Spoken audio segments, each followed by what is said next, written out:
হিসাব নিয়ে কনফিউজ, আজকের ক্লাসের মাধ্যমে আমরা সকল বিষয় সমাধান করব ইনশাআল্লাহ। সো সবাইকে আমি রিকোয়েস্ট করব সবাই সবার জায়গা থেকে ক্লাসটাকে শেয়ার করে দিবেন। তো এটা একটা আপনাদের জন্য একটা খুব গুরুত্বপূর্ণ বেসিক ক্লাস। এই বেসিক ক্লাসে আমরা মোটামুটি হিসাব বিজ্ঞান দ্বিতীয় পত্রের মেইন ভিত যেটা সেটাকে ভালোভাবে জানবো।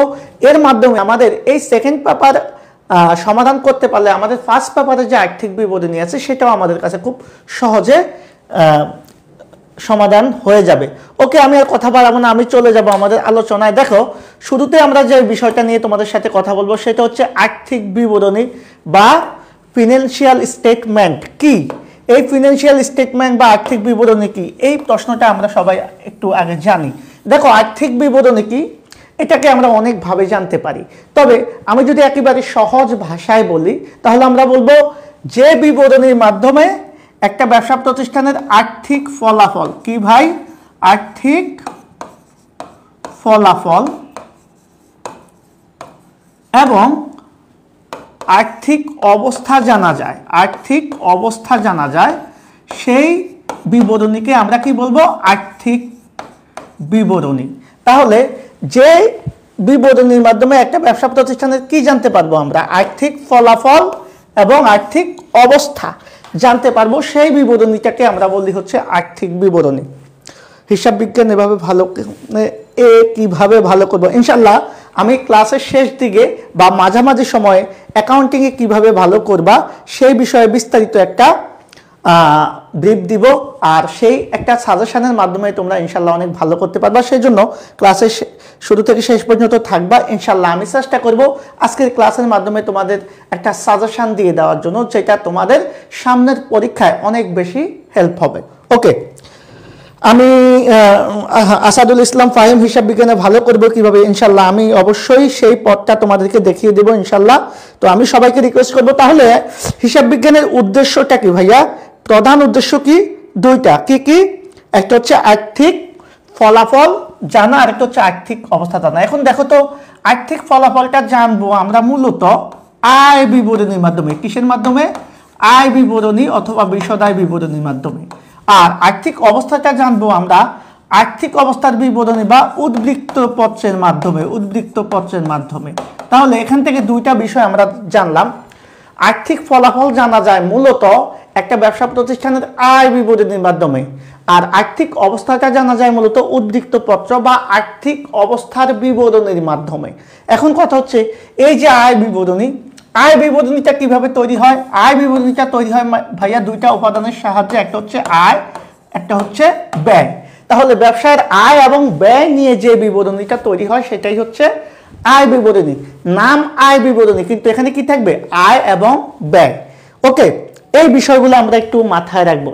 আর আর্থিক অবস্থার বিবরণী অর্থাৎ উদ্বৃত্ত পত্র তৈরি হয় কিসের মাধ্যমে, আমাদের বাকি যে হিসাব আছে সম্পদ, দায় এবং মালিকানা সত্ত্বের মাধ্যমে। একটা বিষয় খেয়াল করবা, খুবই গুরুত্বপূর্ণ এই বিষয়টা, যে সম্পদ, দায় এবং মালিকানা সত্ত্বের মাধ্যমে আমরা জানি উদ্বৃত্ত পত্র, আর আয় এবং ব্যয়ের মাধ্যমে আমরা জানি আয় বিবরণী। আর আয় বিবরণীর মাধ্যমে একটা ব্যবসা প্রতিষ্ঠানের কি জানা যায়, আর্থিক ফলাফল। এখন আর্থিক ফলাফল বলতে কি বুঝি, আয় থেকে আমরা ব্যয় মাইনাস করে একটা মুনাফা পাই অথবা ক্ষতি পাই, সেটাই হচ্ছে ফলাফল। আর আর্থিক অবস্থা মানে হচ্ছে আমার ব্যবসায়ের টোটাল সম্পদের পরিমাণ কত আর দায় দেনার পরিমাণ কত। Okay, thank you very much Tahsin Tanna. হিসাব বিজ্ঞান প্রথম পত্রের ক্লাস কি শেষ হয়ে গেছে? আমি আজকে ক্লাস শুরু করেছি, কোনো সমস্যা নাই। প্রথম পত্রের ক্লাসটা তোমাদের নিলয় ভাইয়া নিচ্ছে, সেকেন্ড পেপারের ক্লাসটা আমি নিচ্ছি। আমরা দুইজনে দুইটা পেপার নিচ্ছি তোমাদের জন্য, যাতে করে তোমাদের মানে দেখা গেছে এক একজনের পড়ানোর স্টাইল এক এক রকম, সেজন্য আমরা দুইটা পেপার পড়াচ্ছি। দুইটা পেপারই ক্লাস তোমরা কন্টিনিউ পাবা, কোনো সমস্যা নাই। আমাদের পেড ক্লাসগুলো একেবারে সিরিয়াল ওয়াইজ হবে, আর প্রত্যেকটা ক্লাস কিন্তু খুব সুন্দরভাবে গোছানো আছে, রেকর্ডেড দেওয়া আছে। যারা আমাদের কোর্সে অ্যাড হবা খুব সুন্দরভাবে সব পেয়ে যাবা। আর আমাদের লাইভ ক্লাসগুলো তো প্রতিদিন হচ্ছেই আমাদের রুটিন অনুসারে, সো কোনো সমস্যা নাই। আর আমরা প্রতি মাসে স্পেশালি আমি একটা জুম সেশন করব তোমাদের সাথে, যেখানে তোমাদের অ্যাকাউন্টিং এর যাবতীয় যা প্রশ্ন আছে, যা যা সমস্যা আছে সেগুলো নিয়ে আমরা কথা বলবো। অলরেডি আমরা হিসাব বিজ্ঞান দ্বিতীয় পত্রের অংশীদারি ব্যবসায়ের টোটাল ক্লাস শেষ করার পরে একটা সলভ ক্লাস দিয়েছি, তোমরা দেখেছো। সো এভাবেই কিন্তু আমরা ক্লাসগুলো আগিয়ে নিব। এখন দেখো আমরা এখানে যে বিষয়টা এতক্ষণ আলোচনা করেছি সেটার একটু কনক্লুশন যদি টানতে চাই, তাহলে আমরা এখানে একটা বিষয় দেখলাম যে আর্থিক বিবরণী কি, যে বিবরণীর মাধ্যমে আমরা আর্থিক ফলাফল জানবো এবং আর্থিক অবস্থা জানবো। এখন আর্থিক ফলাফলটা আমরা জানবো কার মাধ্যমে ভাইয়া? আয় বিবরণীর মাধ্যমে। তাহলে আয় বিবরণীতে কি কি থাকবে? আয় এবং ব্যয়। আয় এবং ব্যয়ের মাধ্যমে আমরা নেট মুনাফা বা ক্ষতি বের করব। তাহলে হিসাবের যে 5 ভাগ তার 2টা হিসাব চলে যাবে আয় বিবরণীতে, আয় এবং ব্যয়। আর বাকি যে 3টা হিসাব অর্থাৎ সম্পদ, দায়, মালিকানা সত্ত্ব, সেটা নিয়ে করবো আমরা আর্থিক অবস্থার বিবরণী। দ্যাট মিনস এখান থেকে আমি তোমাদেরকে একটা বার্তা দেওয়ার ট্রাই করেছি, সেটা হচ্ছে আমাদের যে হিসাব অর্থাৎ হিসাবের যে শ্রেণীবিন্যাস প্রথম পত্রে তোমাদের অবশ্যই নীল ভাইয়া সেটা করিয়েছেন। তো ওই 5টা হিসাব নিয়েই কিন্তু আমাদের আর্থিক বিবরণী আমরা করব। সেজন্য আর্থিক বিবরণী করার পূর্ব শর্ত হচ্ছে তোমাকে ওই 5টা হিসাবকে চিনতে হবে। ওকে, তাহলে আয় কোনগুলো, ব্যয় কোনগুলো, সম্পদ কোনগুলো, দায় কোনগুলো, মালিকানা সত্ত্ব কোনগুলো, এই হিসাবগুলো তোমাদের জানতে হবে। এই বিষয়টাকে আমরা ক্লিয়ার সবাই? আমি একটু সবাইকে জানাই, সবাই ক্লিয়ার কিনা, এই আলোচনাটুকু ক্লিয়ার কিনা। এখন দেখো এখান থেকে আমরা আরো আলোচনা করতে পারি। অ্যাডমিশন টেস্টে এখান থেকে প্রচুর প্রশ্ন আসে। কি আলোচনা? এই যে আমরা আয় বিবরণী প্রস্তুত করি, এই আয় বিবরণী যে 2টা হিসাবকে নিয়ে প্রস্তুত করি, আয় এবং ব্যয়, এই 2টা হিসাবকে বলা হয় অস্থায়ী হিসাব। কি হিসাব ভাই? অস্থায়ী হিসাব বা নামিক হিসাব। কি হিসাব? অস্থায়ী হিসাব বা সনাতন অ্যাকাউন্টিং এ এটাকে নামিক হিসাব বলতো। আর এই যে আর্থিক অবস্থার বিবরণী আমরা যে 2টা হিসাব নিয়ে প্রস্তুত করি, 3টা হিসাব নিয়ে প্রস্তুত করি, সম্পদ, দায়, মালিকানা সত্ত্ব, এটাকে বলা হয় স্থায়ী হিসাব বা বাস্তব হিসাব। তাহলে এমসিকিউ কিন্তু আমাদের এখান থেকে অনেক বেশি আসতে পারে যে নিচের কোনটি বাস্তব হিসাব, নিচের কোনটি অবাস্তব হিসাব বা অস্থায়ী হিসাব বা নামিক হিসাব। তাহলে অস্থায়ী হিসাব বা নামিক হিসাব হচ্ছে আয় এবং ব্যয়, আর সম্পদ, দায়, মালিকানা সত্ত্বগুলো হচ্ছে স্থায়ী হিসাব বা প্রকৃত হিসাব বা বাস্তব হিসাব। ক্লিয়ার? তোমরা সবাই ক্লিয়ার কিনা বলো তো? যারা লাইভে আছেন সবাই ক্লিয়ার কিনা একটু জানান। সবাই ক্লিয়ার কিনা? আমি কিন্তু একাধিক পেজে দেখছি, হ্যাঁ, যার কারণে আমি কিন্তু সবার কমেন্ট একসাথে পড়তে পারছি না। আমি সেজন্য রিকোয়েস্ট করব সবাই যারা তার মানে আমি অ্যাডমিশনের একজন স্টুডেন্ট বলছি, আমাদের পরীক্ষার জন্য এমসিকিউগুলো প্রিভিয়াস ইয়ার্সের প্রশ্নগুলো আলোচনা করলে উপকৃত হতাম। ইনশাল্লাহ সেটা আমরা অবশ্যই করব। তবে আজকের ক্লাসটা মূলত আমাদের বেসিক আলোচনার ক্লাস, এই কারণে আমি যেভাবে আলোচনা করব সেক্ষেত্রে তোমাদের বেসিক আলোচনার পাশাপাশি এমসিকিউ সলভ হয়ে যাবে। Okay, Tamanna Tabassum, thank you very much. আর আরেকটা বিষয় হচ্ছে আমরা কিছু ক্লাস নেব তোমাদের সামনে, সেক্ষেত্রে তোমাদের এমসিকিউগুলোকে আরও বেশি সুন্দর করে পড়ানো হবে। ওকে, আমি সবাইকে একটু রিকোয়েস্ট করছি আমাদের এই জায়গাটা ক্লিয়ার কিনা, আমরা একটু সবাইকে জানাই এই জায়গাটা ক্লিয়ার কিনা, এই জায়গাটা আমাদের ক্লিয়ার কিনা। ওকে, থ্যাংক ইউ ভেরি মাচ।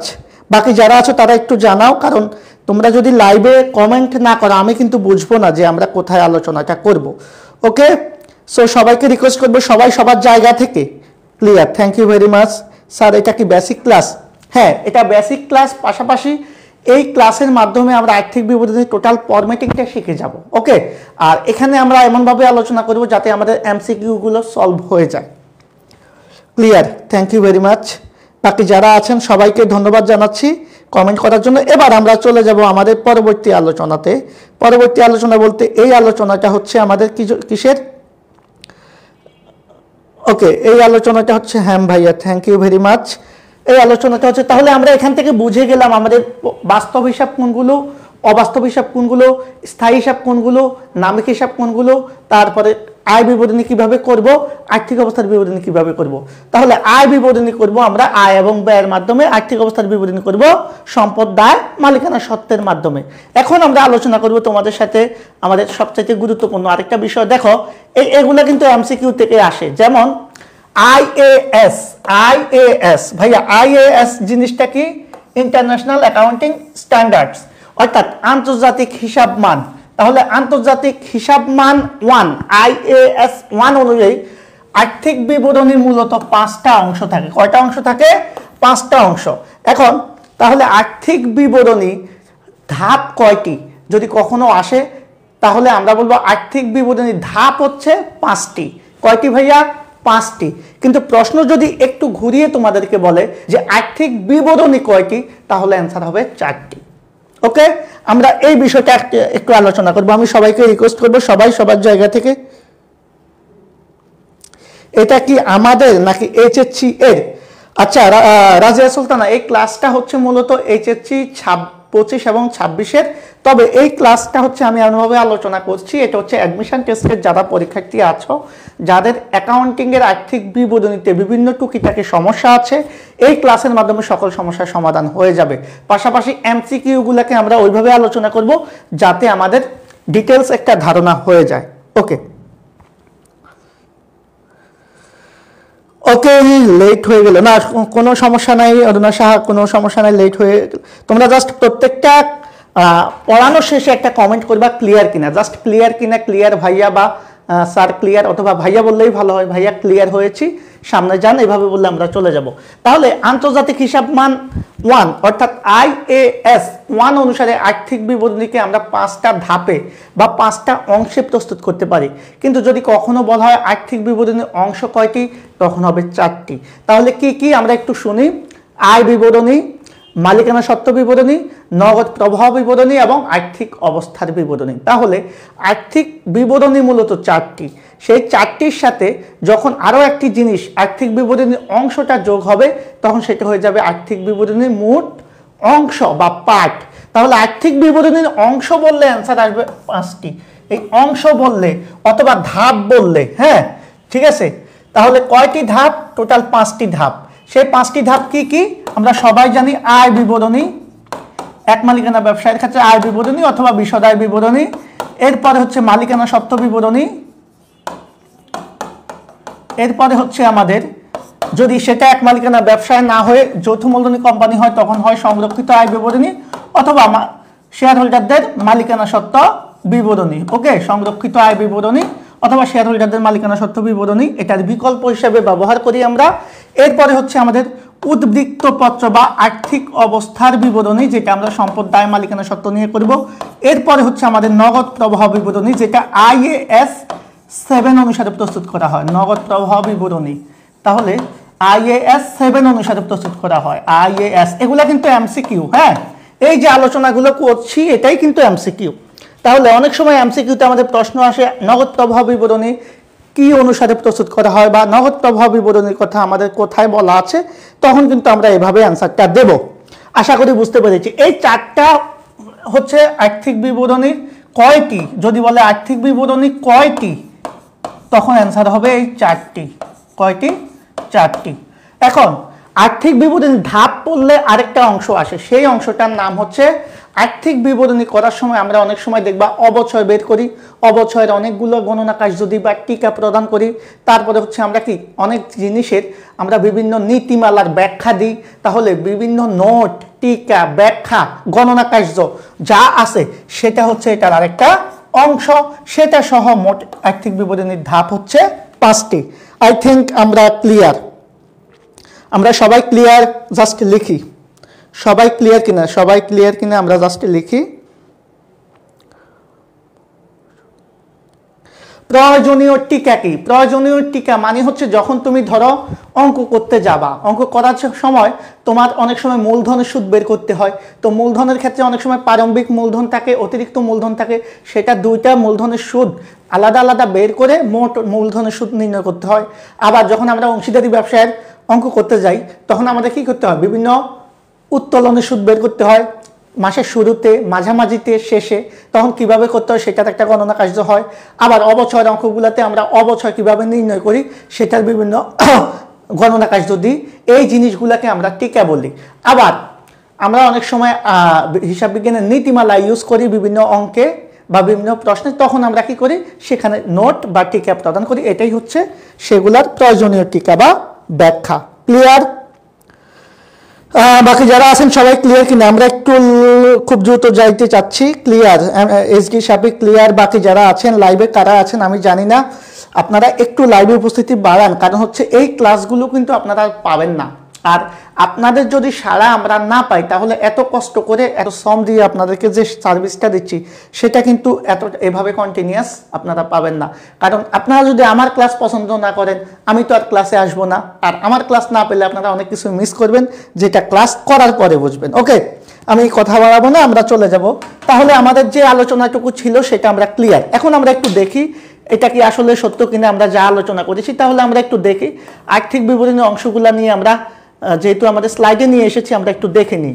তাহলে 5টা টোটাল অংশ ভাইয়া কয়টা? 5টা। একটা হচ্ছে বিশদ আয় বিবরণী অথবা আয় বিবরণী, মালিকানা সত্ত্ব বিবরণী অথবা সংরক্ষিত আয় বিবরণী অথবা শেয়ার হোল্ডারদের মালিকানা সত্ত্ব বিবরণী। এরপর হচ্ছে আর্থিক অবস্থার বিবরণী বা উদ্বৃত্ত পত্র, নগদ প্রবাহ বিবরণী। এই 4টা হচ্ছে মূলত আর্থিক বিবরণী।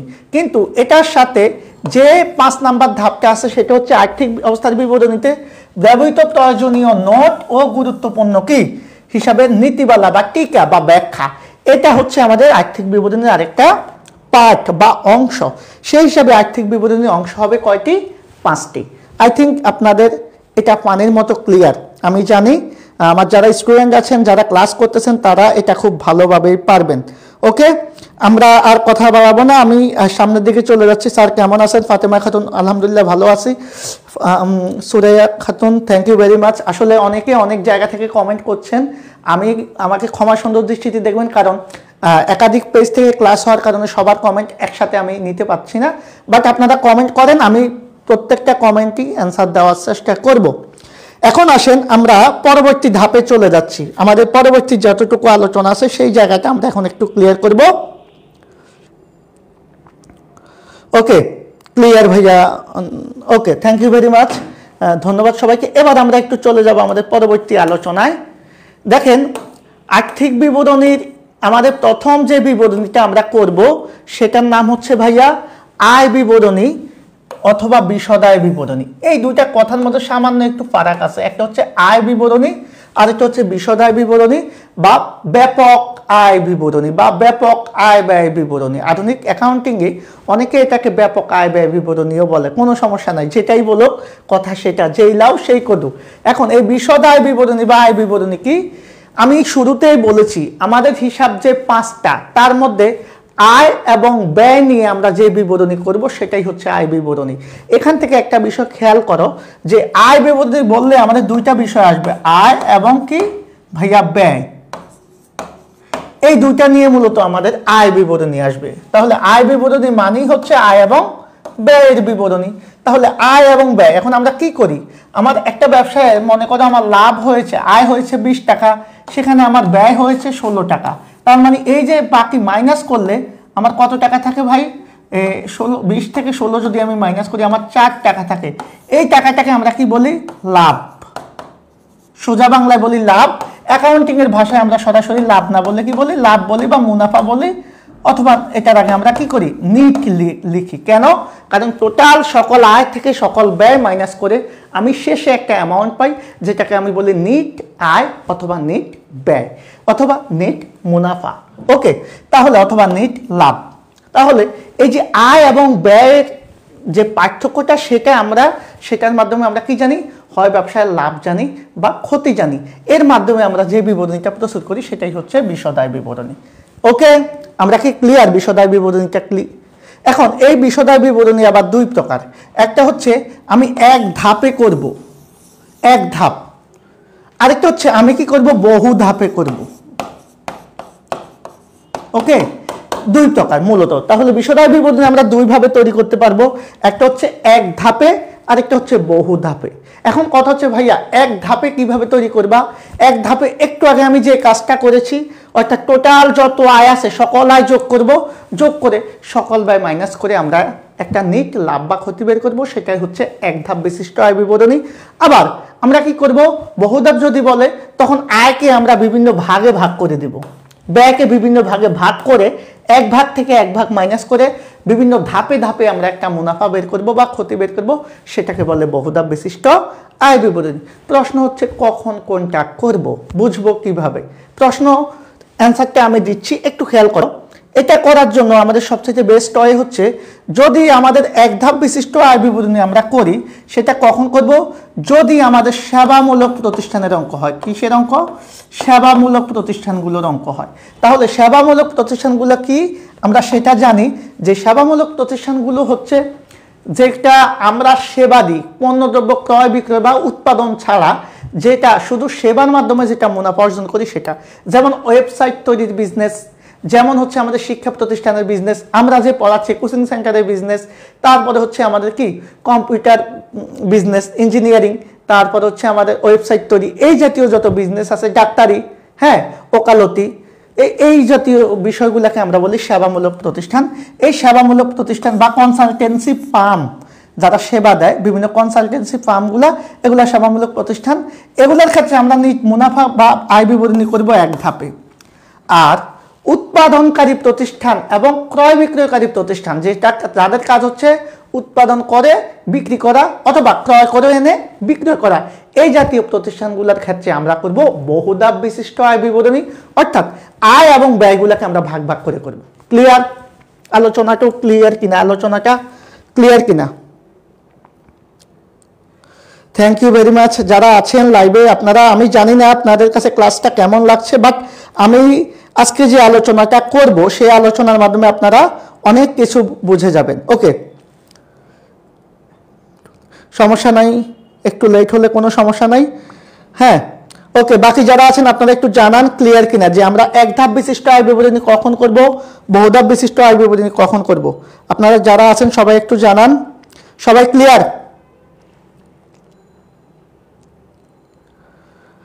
ওকে, thank you very much Bijoy Dutta, thank you very much. আমরা একটু চলে যাব আমাদের পরবর্তী আলোচনায়। তাহলে এক ধাপ বিশিষ্ট আয় বিবরণী কিভাবে করতে হয় সেটা আমরা জানি। এখন সেটার একটা নমুনা আমি আপনাদের সামনে উপস্থাপন করেছি, আপনারা একটু চোখ কান খোলা রাখলে এটাকে আরেকটু ক্লিয়ারলি বুঝতে পারবেন। দেখেন, এক ধাপ বিশিষ্ট আয় বিবরণী যদি আমরা করতে যাই, আমরা একটু বোর্ডের দিকে তাকাই।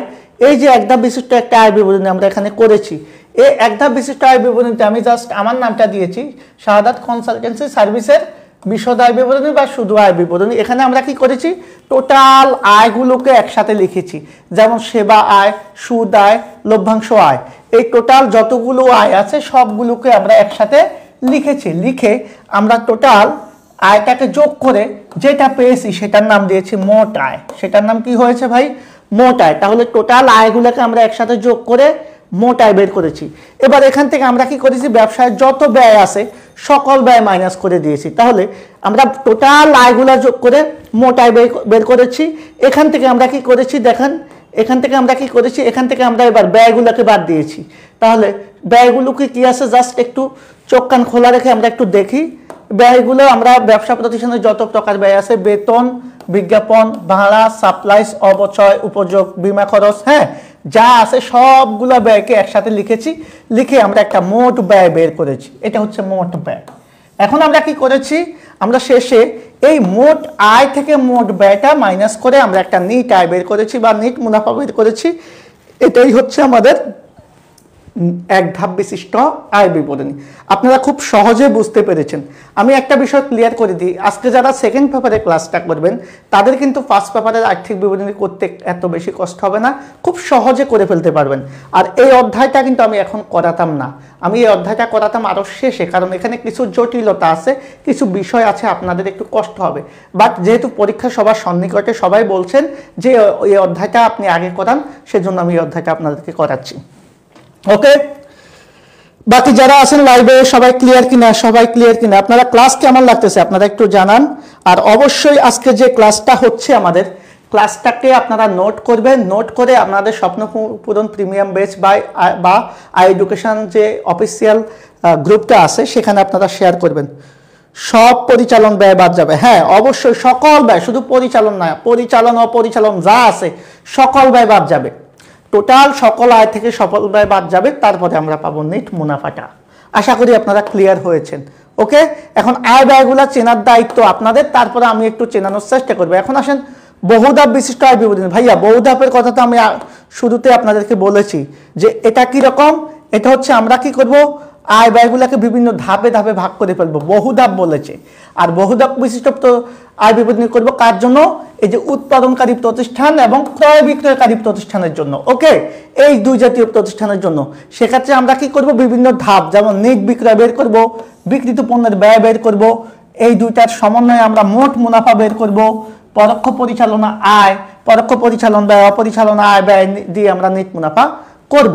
এখন এই বহুধাপ বিশিষ্ট আয় বিবরণীটা করতে গেলে অনেকের একটু প্রবলেম হয়, কারণ বই বেঁধে এটাকে বিভিন্ন ভাবে করা হয়েছে। আমি একটু সংক্ষেপে আপনাদের সাথে আলোচনা করে দিই। আমরা বলেছি শুরুতে যে আয় বিবরণীতে আমরা কাকে নিয়ে কাজ করব ভাইয়া, আয়কে নিয়ে কাজ করব, আয়গুলোকে নিয়ে এবং ব্যয়গুলোকে নিয়ে, তাই তো। এখন তাহলে আমাদের কাজ কি, আমাদের কাজ হচ্ছে আমাদের ব্যবসায় টোটাল আয় থেকে টোটাল ব্যয়টা কি করা, মাইনাস করা।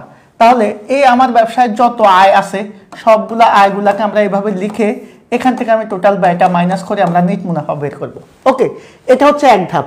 এখন বহু ধাপের সিস্টেমটা কি ভাই, বহু ধাপের সিস্টেমটা এটা, এই যে আয়কে আমি দুই ভাগে ভাগ করব। কয় ভাগে, দুই ভাগে। একটা হচ্ছে প্রত্যক্ষ পরিচালনা আয়, অথবা সরাসরি আমি যদি এটাকে লিখে ফেলি বিক্রয়। আরেকটা হচ্ছে অন্যান্য আয় বা অপরিচালনা আয় বা বাকি সকল আয়, পরোক্ষ পরিচালনা আয় সহ অন্যান্য আয় বা অপরিচালনা আয়। খেয়াল করবা, এবার ব্যয়কে আমরা তিন ভাগে ভাগ করব। একটা হচ্ছে প্রত্যক্ষ পরিচালন ব্যয়, প্রত্যক্ষ পরিচালনা ব্যয়, একটু খেয়াল করবা, খুবই গুরুত্বপূর্ণ আলোচনা। এরপর হচ্ছে পরোক্ষ পরিচালনা ব্যয়, শুধু পরিচালনা ব্যয় লিখলেও হবে, কোনো সমস্যা নাই, পরোক্ষ পরিচালনা ব্যয়। আর সর্বশেষ হচ্ছে আমাদের অপরিচালন আয় ব্যয় অথবা অন্যান্য ব্যয়, অন্যান্য ব্যয় বা অপরিচালন ব্যয়। ওকে, তাহলে আমরা কি করব, আমরা যেটা করব, আমরা আয়টাকে দুই ভাগে ভাগ করব। কোনো কোনো বইতে তিন ভাগে আছে, তবে সেটা আসলে গ্রহণযোগ্য না সব জায়গায়। আমরা আয়টাকে দুই ভাগে ভাগ করব। একটা হচ্ছে প্রত্যক্ষ পরিচালনা আয়, যেটাকে আমরা লিখব হচ্ছে বিক্রয়। এরপরে অন্যান্য আয়, মানে বিক্রয় ছাড়া বাকি যত আয় আছে সব অন্যান্য আয়ের মধ্যে চলে যাবে, বা এটাকে আমরা অপরিচালন আয়ও বলতে পারি। ওকে, এবার ব্যয়ের মধ্যে আমরা তিনটা ভাগ করেছি। ব্যয়ের মধ্যে একটা হচ্ছে প্রত্যক্ষ পরিচালনা ব্যয়, পরোক্ষ পরিচালনা ব্যয় বা শুধু পরিচালনা ব্যয়, আর অন্যান্য ব্যয় বা অপরিচালন ব্যয়। সবাই ক্লিয়ার? সবাই ক্লিয়ার কিনা? বাকি যারা আছেন তারা একটু লাইভে জানান। আপনারা কমেন্ট এত কম করেন কেন? আপনারা বলবেন তো, আপনারা না বললে তো আমি সামনে যেতে পারবো না। বাকি যারা লাইভে আছেন, কারা কারা লাইভে আছেন, ক্লাসটা কেমন লাগছে, আপনারা আপনাদের মতামত তো দিবেন। আপনারা যদি মতামত না দেন তাহলে তো বোঝা যাবে না ভাইয়া। ক্লিয়ার? এখন আমরা একটা টেকনিক্যালি খেলা খেলবো। এই টেকনিক্যাল খেলাটা দিয়ে আপনাদের আয় বিবরণীটা সহজ হবে। দেখেন, আমরা একটা কথা বলেছি যে আমরা এই যে আয় বিবরণী, তো আয়কে এটাকে আমি এক ধরলাম, খেয়াল করেন, এক, বিক্রয়টা এক, আর এখানে ব্যয়ের মধ্যে এটা হচ্ছে এক। বিক্রয়ের দুই কিন্তু নাই, ফাঁকা, হ্যাঁ, আর এটা হচ্ছে দুই আর এটা হচ্ছে তিন। আমি জাস্ট আপনাদের সুবিধার্থে বিষয়টা করলাম। এখন আমরা কি, আমাদের কাজ কি ছিল ভাইয়া, এই টোটাল আয় থেকে ব্যয় মাইনাস করা, তাই তো। এক ধাপে আমরা কি করেছি, সরাসরি আয় থেকে ব্যয় মাইনাস করে দিয়েছি। এখানেও আমরা সেম কাজ করব, আয় থেকে ব্যয় মাইনাস করব। তবে এটা যেহেতু বহু ধাপ, আমরা ধাপে ধাপে করব। তাহলে আয় থেকে ব্যয় মাইনাস, তাহলে আমি এটাকে বলতে পারি এক থেকে এক মাইনাস। এক থেকে এক মাইনাস বলতে আমরা কি বুঝি বলেন তো? এটাকে সংক্ষেপে যদি আমি বলি, এক মাইনাস এক সমান কি বলেন? এরপর আমি কি করব, আমরা সবসময় মনে রাখবো আয়গুলোকে যোগ করব আর ব্যয়গুলোকে কি করব, বিয়োগ করব। তাহলে এক মাইনাস এক, আয়টা হবে যোগ, আয় থেকে এক মাইনাস হবে, অর্থাৎ এক কি, প্রত্যক্ষ পরিচালনা ব্যয়। অর্থাৎ বিক্রয় থেকে আমরা নিট বিক্রয় পাবো, সেখান থেকে প্রত্যক্ষ পরিচালনা ব্যয় মানে হচ্ছে বিক্রিত পণ্যের ব্যয়। তাহলে প্রত্যক্ষ পরিচালনা ব্যয় আর বিক্রিত পণ্যের ব্যয় সেম জিনিস। ওকে, তাহলে এখান থেকে আমরা প্রথম ধাপে পাবো, এই বিক্রয় থেকে আমরা কি পাবো, নিট বিক্রয়, নিট বিক্রয়, খেয়াল করবা। আর এই যে নিট বিক্রয় বললাম, হ্যাঁ, নিট বিক্রয় থেকে আমরা এক নাম্বার ধাপ কি বাদ দিব, প্রত্যক্ষ পরিচালনা ব্যয় মানে বিক্রিত পণ্যের ব্যয়। তাহলে নিট বিক্রয় থেকে বিক্রিত পণ্যের ব্যয় মাইনাস করব। মাইনাস করলে আমরা একটা জিনিস পাবো, সেটার নাম হচ্ছে মোট মুনাফা। কি মুনাফা? মোট মুনাফা। খেয়াল করবা, খুবই গুরুত্বপূর্ণ আলোচনা। এই জিনিসগুলো কিন্তু আপনারা এতদিন মুখস্থ করছেন, বাট এটা মুখস্থর কিছু না, আপনি এই পাশ থেকে একটু খেয়াল করলে বুঝতে পারবেন যে সিস্টেমেটিক ওয়েতেই কিন্তু আমরা কি করছি, এক থেকে একটা মাইনাস করছি। তাহলে এক মানে বিক্রয়, আর বিক্রয়ের সাথে যোগ বিয়োগ করে সমন্বয়ের যোগ বিয়োগ করার পরে আমরা যেটা পাবো সেটাকে বলি নিট বিক্রয়। প্রত্যক্ষ পরিচালনা ব্যয় মানে হচ্ছে বিক্রিত পণ্যের ব্যয়। তাহলে নিট বিক্রয় থেকে আমরা বিক্রিত পণ্যের ব্যয় মাইনাস করে মোট মুনাফা পেয়েছি। সবাই ক্লিয়ার কিনা? হ্যাঁ, লাইভে যারা আছেন সবাই একটু জানান সবাই ক্লিয়ার কিনা। আমরা খুব দ্রুতই ক্লাসটা যাতে সুন্দরভাবে শেষ করতে পারি, সবাই একটু সহযোগিতা করবেন। সবাই ক্লিয়ার কিনা আপনারা একটু জানান। বাকি যারা আছেন সবাই সবার জায়গা থেকে একটু ক্লিয়ার কিনা আপনারা জানান, কারণ আপনাদের ভালোবাসাই হচ্ছে আমাদের শক্তি। আপনারা যদি না জানান তাহলে কিন্তু আমরা অনেক কিছুই বুঝি না। ওকে, আপনারা সবাই সবার জায়গা থেকে ক্লাসটাকে একটু শেয়ার করে দেন। ইনশাল্লাহ এইরকম ক্লাস আপনারা খুব কমই পাবেন। এত বিস্তারিত ক্লাস কিন্তু সাধারণত ফ্রিতে অনেকেই দেয় না, বাট আমি আপনাদের জন্য একটু সার্ভিসটা দিচ্ছি যাতে আপনাদের একটু উপকৃত হয়।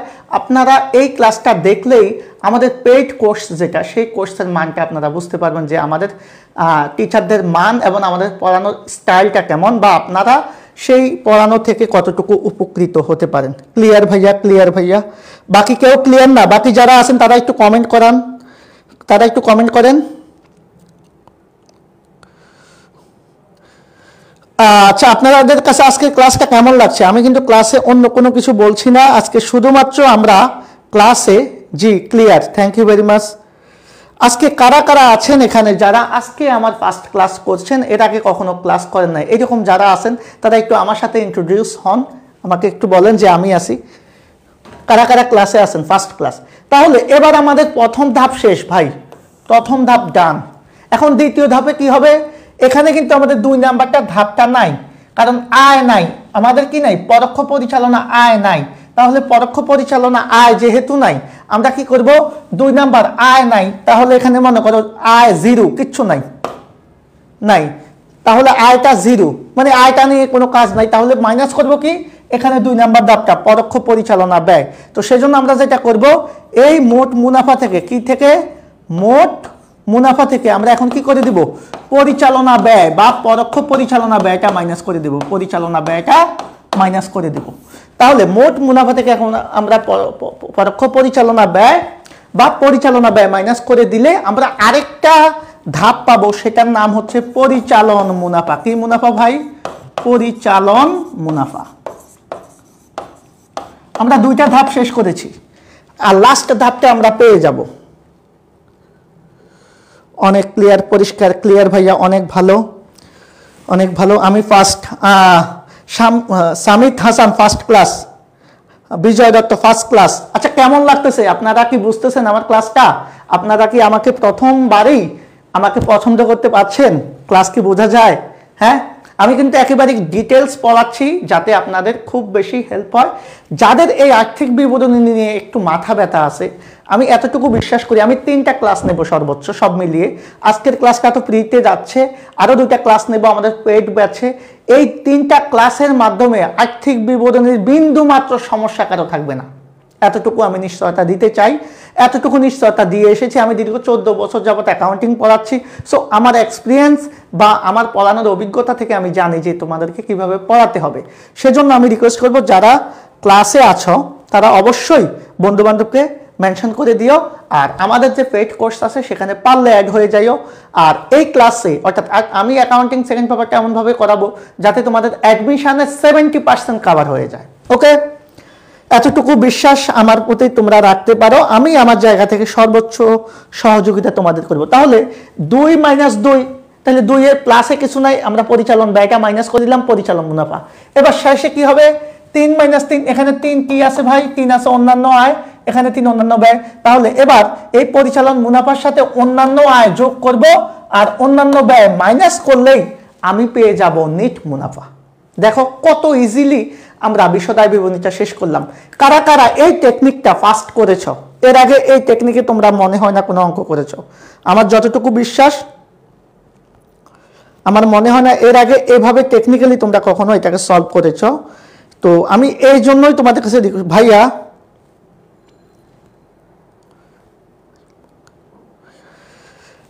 বিক্রিত পণ্যের ব্যয় এবং পরিচালন ব্যয় কোন দফাগুলো বসবে সেটা বুঝতে পারি না, সেটা বোঝার জন্য আমি আছি। তো এটা তো আমি ধাপগুলা দেখাচ্ছি, আমরা কিন্তু আলোচনা এখনো যাই নাই, আমি যাব। ওকে, কোনো টেনশন করে না, আমার একটা ক্লাস করার পর তোমার ওই টপিক সম্বন্ধে কোনো প্রশ্ন থাকবে না, এতটুকু বিশ্বাস রাখো। মানে আজকের ক্লাস শেষ করব, শেষ করার পরে তোমার যে যে জায়গায় প্রবলেম তুমি প্রশ্ন করা লাগবে না, আমি জানি কার কোন জায়গায় সমস্যা, তোমাদের এমনিতেই সমাধান হয়ে যাবে, এতটুকু নিশ্চিত থাকো। এখন দেখো, তাহলে আমরা নিট মুনাফা পর্যন্ত করে ফেললাম। তাহলে এটা টেকনিক হচ্ছে, আমি কি করব, 1 থেকে 1 মাইনাস করব, এরপরে 2 মাইনাস করব, 3 থেকে 3 মাইনাস করব, শেষ। এইভাবে আমরা 3-4 ধাপে আমরা কি করব, বিশদ আয় বিবরণী প্রস্তুত করে ফেলবো। আর এটা করব মূলত উৎপাদনকারী এবং ক্রয় বিক্রয়কারী প্রতিষ্ঠানের জন্য। ক্লাসটা যাদের ভালো লাগবে অবশ্যই নোট করব, শেয়ার করবা, পাশাপাশি জানাবা যে আজকের ক্লাসটা, রাশেদ ভাইয়ার এই ক্লাসটা তোমাদের আসলে কেমন লেগেছে। তাহলে আমি একটু কৃতজ্ঞ থাকবো। আমরা চলে যাচ্ছি আমাদের পরবর্তী স্টেপে। দেখো, আমরা এই বিক্রিত পণ্যের ব্যয়ের মধ্যে প্রথমে আমি কি বলেছি, আমাদের প্রথম হচ্ছে নেট বিক্রয়। তাহলে বিক্রয়টা হচ্ছে একটা ব্যবসায় টোটাল প্রধান আয়, মানে প্রধান আয়। এই বিক্রয়ের সাথে আমরা কি করব, অলিখিত বিক্রয় বা ধারে বিক্রয় এগুলা যোগ বিয়োগ করে আমরা কি করব, অলিখিত বিক্রয় যোগ করব। বিক্রয় ফেরত যদি থাকে অথবা বিক্রয় বার্তা যদি থাকে সেটা আমরা মাইনাস করে যেটা পাবো সেটাকে আমরা বলি হচ্ছে কি বিক্রয়, নিট বিক্রয়। এভাবে আমরা নিট বিক্রয়টা বের করব। অ্যাকাউন্টিংয়ে একটা বিষয় মাথায় রাখবা আজকে থেকে, কোনো কিছুর যদি নিট বের করতে বলে, নিট, তাহলে নিট কি হতে পারে, নিট ক্রয় হতে পারে, নিট বিক্রয় হতে পারে, নিট দেনাদার হতে পারে, নিট পাওনাদার হতে পারে, তারপরে নিট প্রাপ্য হিসাব প্রাপ্য বিল হতে পারে, নিট প্রদেয় বিল হতে পারে, নিট যন্ত্রপাতি হতে পারে, নিট সম্পদ হতে পারে। তাহলে কোনো কিছু যদি নিট বের করতে বলে, নিট বের করার সিস্টেম হচ্ছে সেটার সাথে যা যা যোগ করার তা যোগ করব, যা যা সেখান থেকে বাদ দেওয়ার সেগুলোকে আমরা বাদ দিয়ে শেষে একটা অ্যামাউন্ট পাবো, সেটাই হচ্ছে নিট। তাহলে এই নিট দিয়ে যা যা আসে আজীবন পর্যন্ত সেগুলো আপনার মনে রাখবো যে সকল কিছু যোগ এবং বিয়োগ করার পরে আমরা কি করব, যেটা পাবো সেটাই হচ্ছে নিট। আমি সবাইকে একটু রিকোয়েস্ট করব, আমাদের ক্লাসটা মাত্র আই এডুকেশন পেজ থেকে 2টা শেয়ার হয়েছে, মাত্র 2টা শেয়ার, খুবই মানে কি বলবো, এইভাবে যদি হয় তাহলে তো আমাদের আই এডুকেশন টিম বুঝবে যে আমার ক্লাস আপনারা পছন্দ করেন না। তাহলে আমার ক্লাস যদি পছন্দ না করেন তাহলে তো আমাকে ওনারা ক্লাস দিবে না, আমি আপনাদেরকে এভাবে শেখাতে পারবো না। তো আপনারা যেটা করবেন, হ্যাঁ, সেটা হচ্ছে আপনারা কষ্ট করে হলো একটা করে শেয়ার করে দিবেন, অথবা আপনার নিজের টাইম লাইনে শেয়ার করে দেন। যদি অন্য জায়গায় শেয়ার করতে মানে লজ্জা লাগে তাহলে টাইম লাইনে শেয়ার করে দেন। ফানি একটা ভিডিও দিতাম যদি, আর আজকে যদি এখানে একটা ড্যান্স দিতাম তাহলে অনেক শেয়ার হইতো। হ্যাঁ, তো এই হচ্ছে আমাদের সমস্যা আর কি। তো একটু এই বিষয়টা আপনারা মাথায় রাখেন, আপনারা যত সম্ভব একটু ভিডিওটাকে শেয়ার করে দেন, যদি আপনারা মনে করেন এই ভিডিওটা আপনাদের একটু হলেও উপকার করছে। ওকে, পুরো অধ্যায়টা একটা সমস্যা। ওকে, খুব কঠিন লাগে আমার কাছে এই অধ্যায়টা, কোনো কঠিন না। আজকের ক্লাসটা করেন, ক্লাস করার পরে নোটটা করেন, কঠিন লাগলে আমাকে নক দিয়েন। হ্যাঁ, আমি আপনার কার কাছে কঠিন লাগে আমি তাকে একটা রিয়েক্ট দিয়ে দিই। হ্যাঁ, আপনি আমাকে নক দিয়েন যদি এরপরেও কঠিন লাগে। একটা ড্যান্স দিয়েন স্যার। ড্যান্স দিব ভাই, ড্যান্স দিতে গেলে তো পার্টনার লাগবে, একা একা ড্যান্স আসে বলেন, একা একা ড্যান্স আসে? ড্যান্স দিতে হলে তো বুঝে নিত আশেপাশে অন্য কিছু লাগে। হ্যাঁ, তো আপনারা যেটা বলেছি সেই কাজটা আপনারা করবেন, আশা করি সেটা। তাহলে আমরা এখন যেটা দেখব একটু খেয়াল করেন, আমাদের যেই প্রশ্নটা একজন করেছে সেটা নিয়ে আমরা আলোচনাটা আগাবো এখন। সেটা হচ্ছে, আমরা প্রথমে পড়েছি প্রত্যক্ষ পরিচালনা ব্যয়, ব্যয়ের মধ্যে আমরা প্রথম ব্যয়টা পড়েছি কি, প্রত্যক্ষ পরিচালনা ব্যয়, তাই না ভাই? এই প্রত্যক্ষ পরিচালনা ব্যয়টা আসলে কি, এই জিনিসটা কি, পরোক্ষ পরিচালনা ব্যয়টা কি, অন্যান্য ব্যয়টা কি, ব্যয়ের যে 3টা ভাগ সেই 3টা ভাগ আমরা একটু দেখব। শুরুতে প্রত্যক্ষ পরিচালনা ব্যয়, জাস্ট নোটটা করবেন, আমার কথা শুনবেন, তাহলে ক্লিয়ার হবেন। প্রত্যক্ষ পরিচালনা ব্যয় 2টা টেকনিক মাথায় রাখবেন, তাহলে পারবেন। একটা হচ্ছে যে ব্যয়টার সাথে উৎপাদন জড়িত, কি জড়িত ভাই, উৎপাদন এবং ক্রয় জড়িত, তাহলে যে সকল ব্যয়ের সাথে পণ্যদ্রব্য উৎপাদন এবং ক্রয় জড়িত সেটাই প্রত্যক্ষ পরিচালনা ব্যয়। আমি আবারও বলছি আপনাদের সুবিধার্থে, যে সকল ব্যয় পণ্যদ্রব্য উৎপাদন প্লাস ক্রয়ের সাথে সরাসরি জড়িত, উৎপাদন প্লাস ক্রয়ের সাথে কি জড়িত?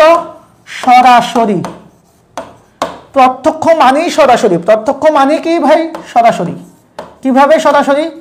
আমরা অনেক সময় নিউজে দেখি যে আমি এই ঘটনার, এখানে একটা অ্যাক্সিডেন্ট হয়েছে, আমি প্রত্যক্ষদর্শী। প্রত্যক্ষদর্শী মানে কি?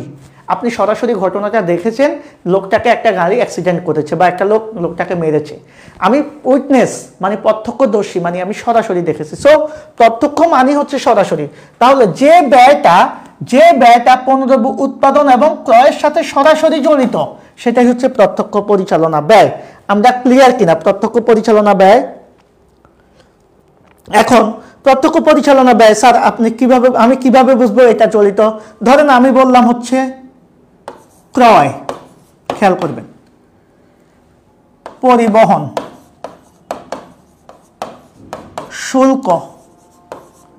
শুল্ক বা আমদানি শুল্ক, তারপরে হচ্ছে মনে করেন আমি বললাম ডক চার্জ, আমি বললাম হচ্ছে জ্বালানি, আমি বললাম ড্রয়িং অফিসের বেতন, আমি আরো অনেক কিছু বলতে পারি। আমি আপাতত এই কয়েকটা জিনিস আপনাদেরকে একটু শোনাচ্ছি, কারণ এখন এই জিনিসগুলো আমরা একটা একটা করে একটু দেখি যে এই ব্যয়গুলা কি আসলে উৎপাদনের সাথে সরাসরি জড়িত কিনা। ধরেন আপনি একটা কাঁচামাল উৎপাদন করবেন, একটা পণ্য বানাবেন বা উৎপাদন করবেন, আপনি কি করবেন? আপনি রুটি বানাবেন, তাহলে রুটি বানাতে হলে আপনার কি লাগবে? কাঁচামাল কিনতে হবে। কাঁচামাল বলতে কি? ময়দা লাগবে, তাই না? তাহলে এই রুটি বানানোর জন্য ময়দা আপনাকে কি করতে হবে? সর্বপ্রথম এই ময়দাটা ক্রয় করে আনতে হবে, ক্রয়। তাহলে ক্রয়টা উৎপাদনের সাথে জড়িত। পরিবহন, এই ক্রয়কৃত পণ্য আপনার প্রতিষ্ঠান হচ্ছে মনে করেন গুলশানে, এখন আপনি মনে করেন মালটা আনবেন ধরেন আপনি চট্টগ্রাম থেকে, তাহলে এই ক্রয়কৃত পণ্যটা আনতে আপনার কি লাগবে ভাই? পরিবহন লাগবে। এরপরে এই মালটা আনতে যদি বাইরে থেকে আপনি আনেন তাহলে আপনাকে শুল্ক দিতে হবে, মানে ট্যাক্স দিতে হবে, যেটাকে আমরা বলি আমদানি শুল্ক বা শুল্ক। তাহলে এই যে শুল্কটা দিবেন এটাও কিন্তু আপনার উৎপাদনের সাথে বা ক্রয়ের সাথে সরাসরি জড়িত। এরপরে দেখেন এই পণ্যটা যে আপনি আনবেন, পরিবহন, ডক চার্জ মানে হচ্ছে বন্দর খরচ। কি খরচ ভাই? বন্দর খরচ। অর্থাৎ মালটা যে আপনি সমুদ্র পথে আনেন যদি, তখন আপনাকে বন্দরে কি দিতে হবে? একটা চার্জ দিতে হবে। তাহলে এটা একটা আমদানি সংক্রান্ত খরচ বা ক্রয় সংক্রান্ত খরচ, এটা হচ্ছে ডক চার্জ। তাহলে এই ডক চার্জ আপনার কার সাথে জড়িত?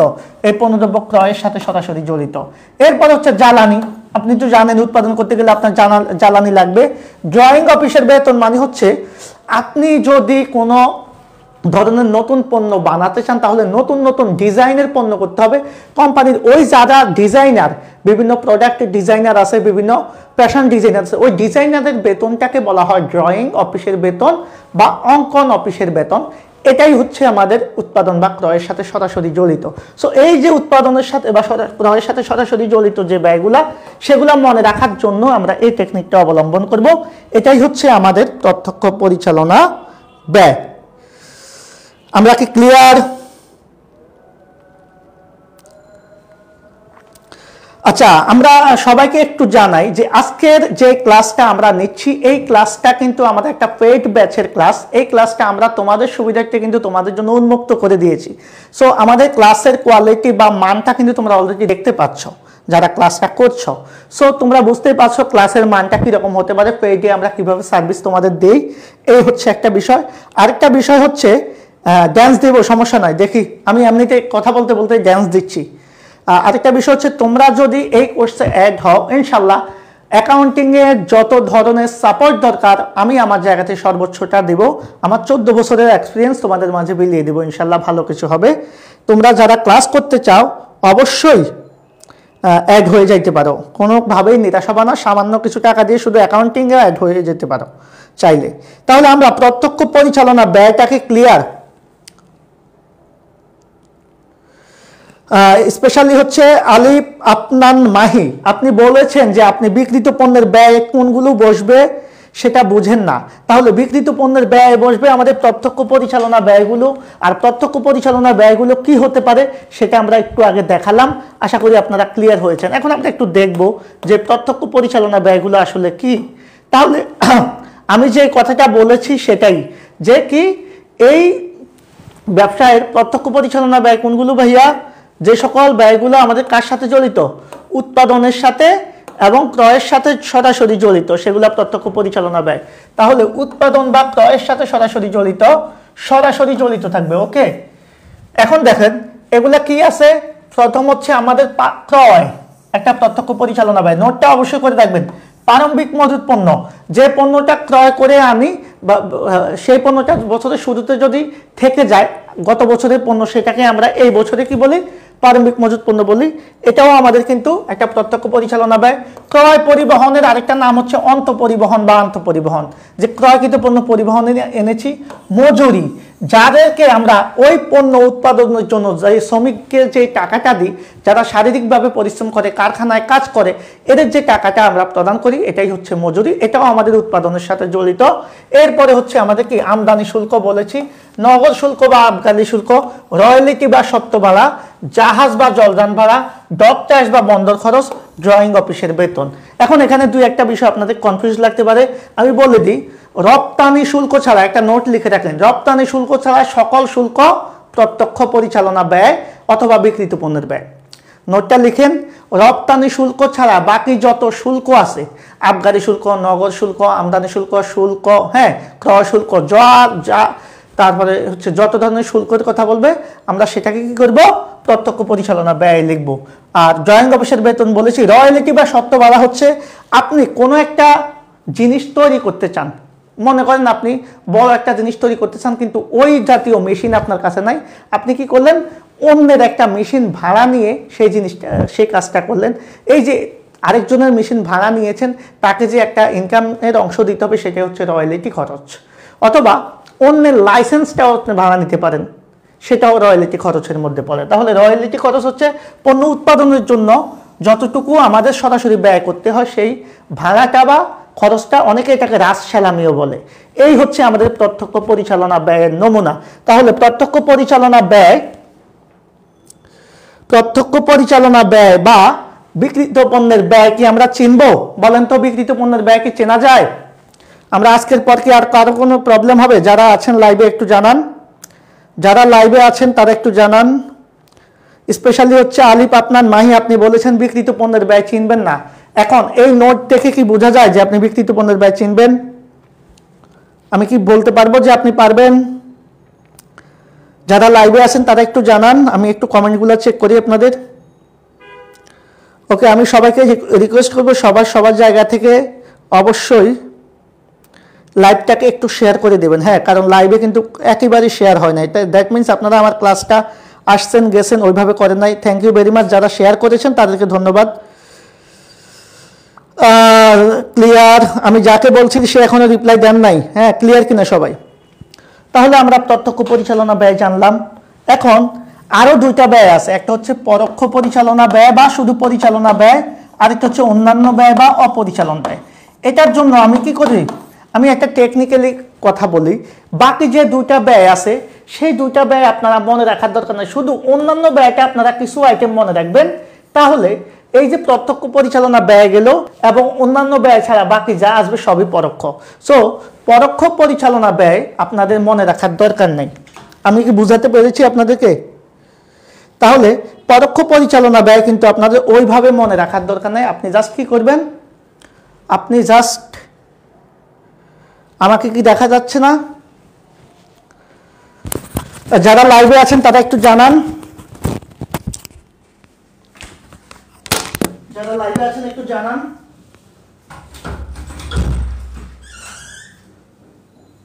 ক্যামেরা অফ হয়ে গেছে।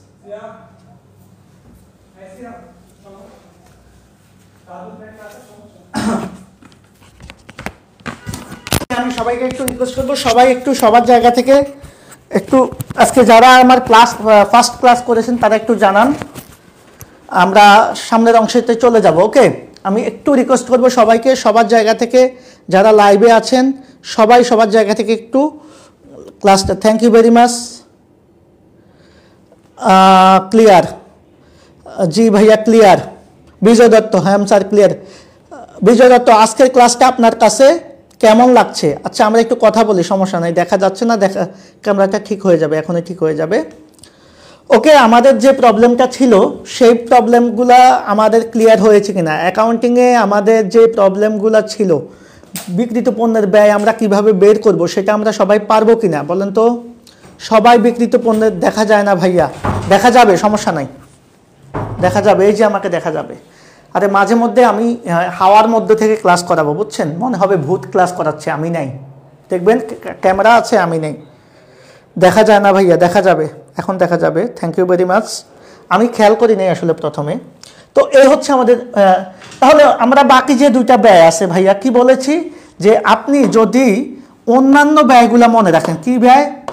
জাস্ট অন্যান্য ব্যয়গুলা মনে রাখেন। অন্যান্য ব্যয় অল্প অল্প কিছু অন্যান্য ব্যয় মনে রাখলে আপনি প্রত্যক্ষ ব্যয়গুলা জানলেন, অন্যান্য ব্যয়গুলা জানলেন, বাকি সব পরিচালনা ব্যয় দিয়ে দিবেন। তাহলে খেল খতম, খেলা শেষ। তাহলে খেলা শেষ করার জন্য আমরা অন্যান্য ব্যয়গুলোকে একটু জানি আগে। অন্যান্য ব্যয়গুলো জানার পূর্বে কিন্তু আমরা পরোক্ষ পরিচালনা ব্যয় জানতে পারতাম, বাট আমি সুবিধার্থে আগে অপরিচালন ব্যয় বা অন্যান্য ব্যয়, এটাকে আমরা আধুনিক অ্যাকাউন্টিংয়ে অনেকে অন্যান্য ব্যয় বলে, মানে প্রত্যক্ষ এবং পরোক্ষ ছাড়া বাকি যে ব্যয়গুলো সেগুলাই হচ্ছে অন্যান্য ব্যয়। এগুলা উৎপাদনের সাথে বা ক্রয়ের সাথে বা ব্যবসায় পরিচালনার সাথে সরাসরি জড়িত না। তাহলে যে সকল ব্যয় ব্যবসা পরিচালনার সাথে সরাসরি জড়িত না এবং যেগুলা আসলে আমাদের ব্যবসা পরিচালনা না করলেও এই ব্যয়গুলো আমাদের হয়ে যায়, সেই ব্যয়গুলোকে আমরা বলবো অন্যান্য ব্যয় বা অপরিচালন ব্যয়। এই অপরিচালন ব্যয়ের মধ্যে একটা আছে শিক্ষানবিশ ভাতা, ব্যাংক চার্জ, সম্পদ বিক্রয়জনিত ক্ষতি, সুদ ব্যয়। এই চারটা ব্যয় আপনারা জাস্ট মাথায় রাখবেন। কয়টা ব্যয় ভাই? চারটা ব্যয়। শিক্ষানবিশ ভাতা, ব্যাংক চার্জ, সম্পদ বিক্রয়জনিত ক্ষতি, সুদ ব্যয়। এই চারটা ব্যয় আমরা একটু মাথায় রাখবো।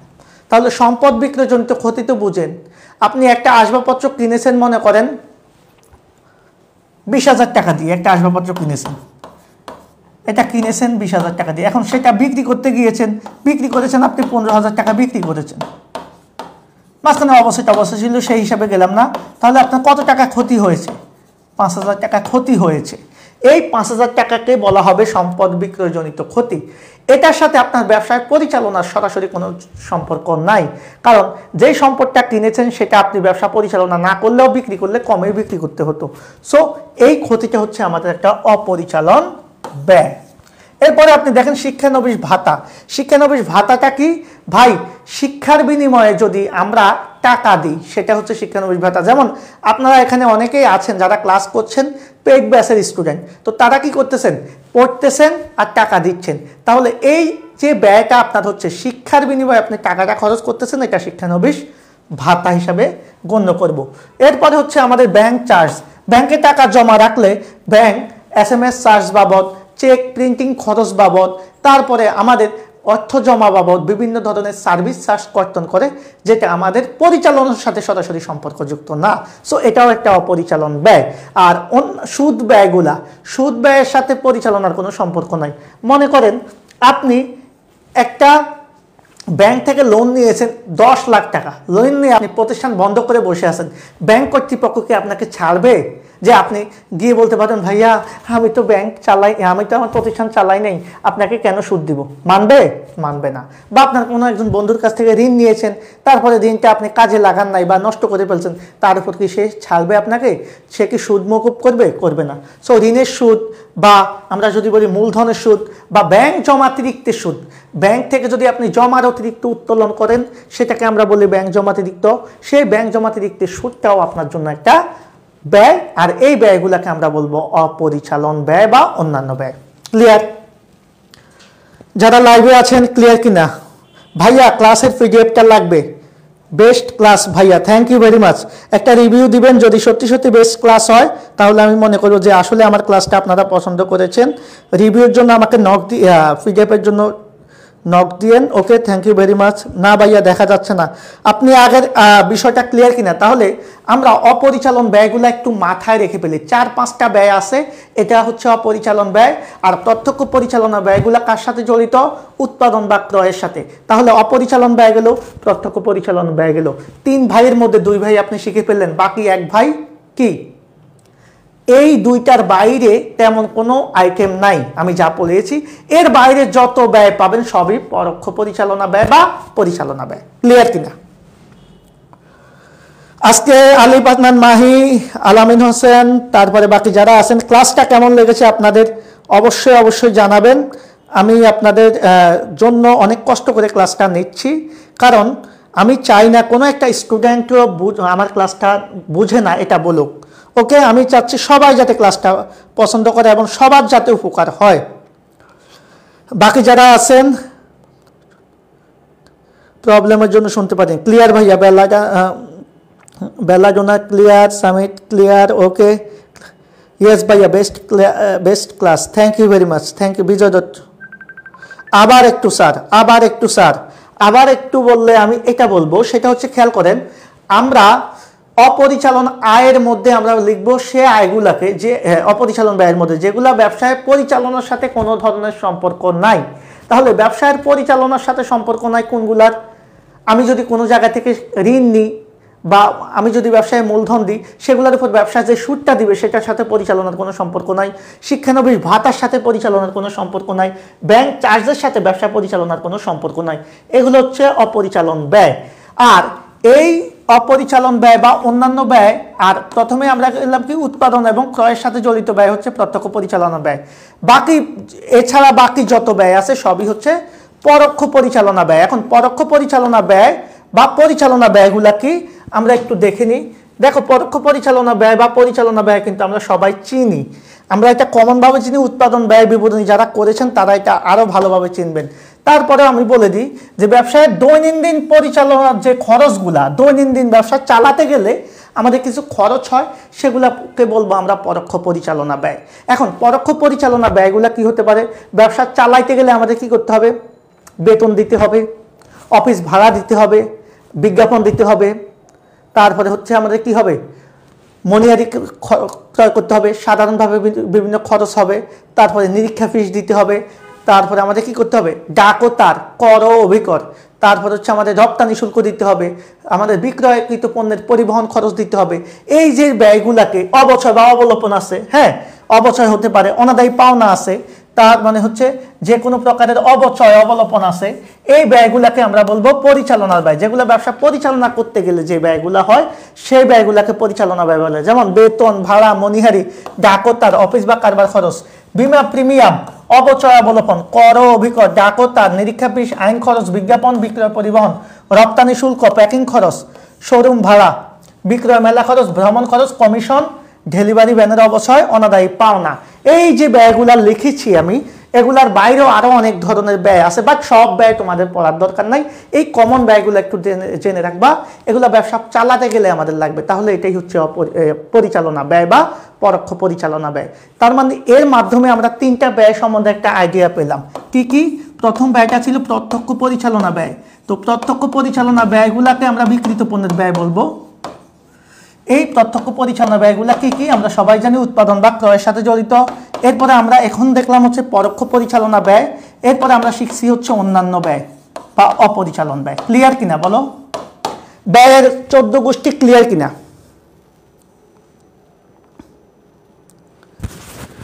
ব্যয়ের 14 গোষ্ঠী ক্লিয়ার?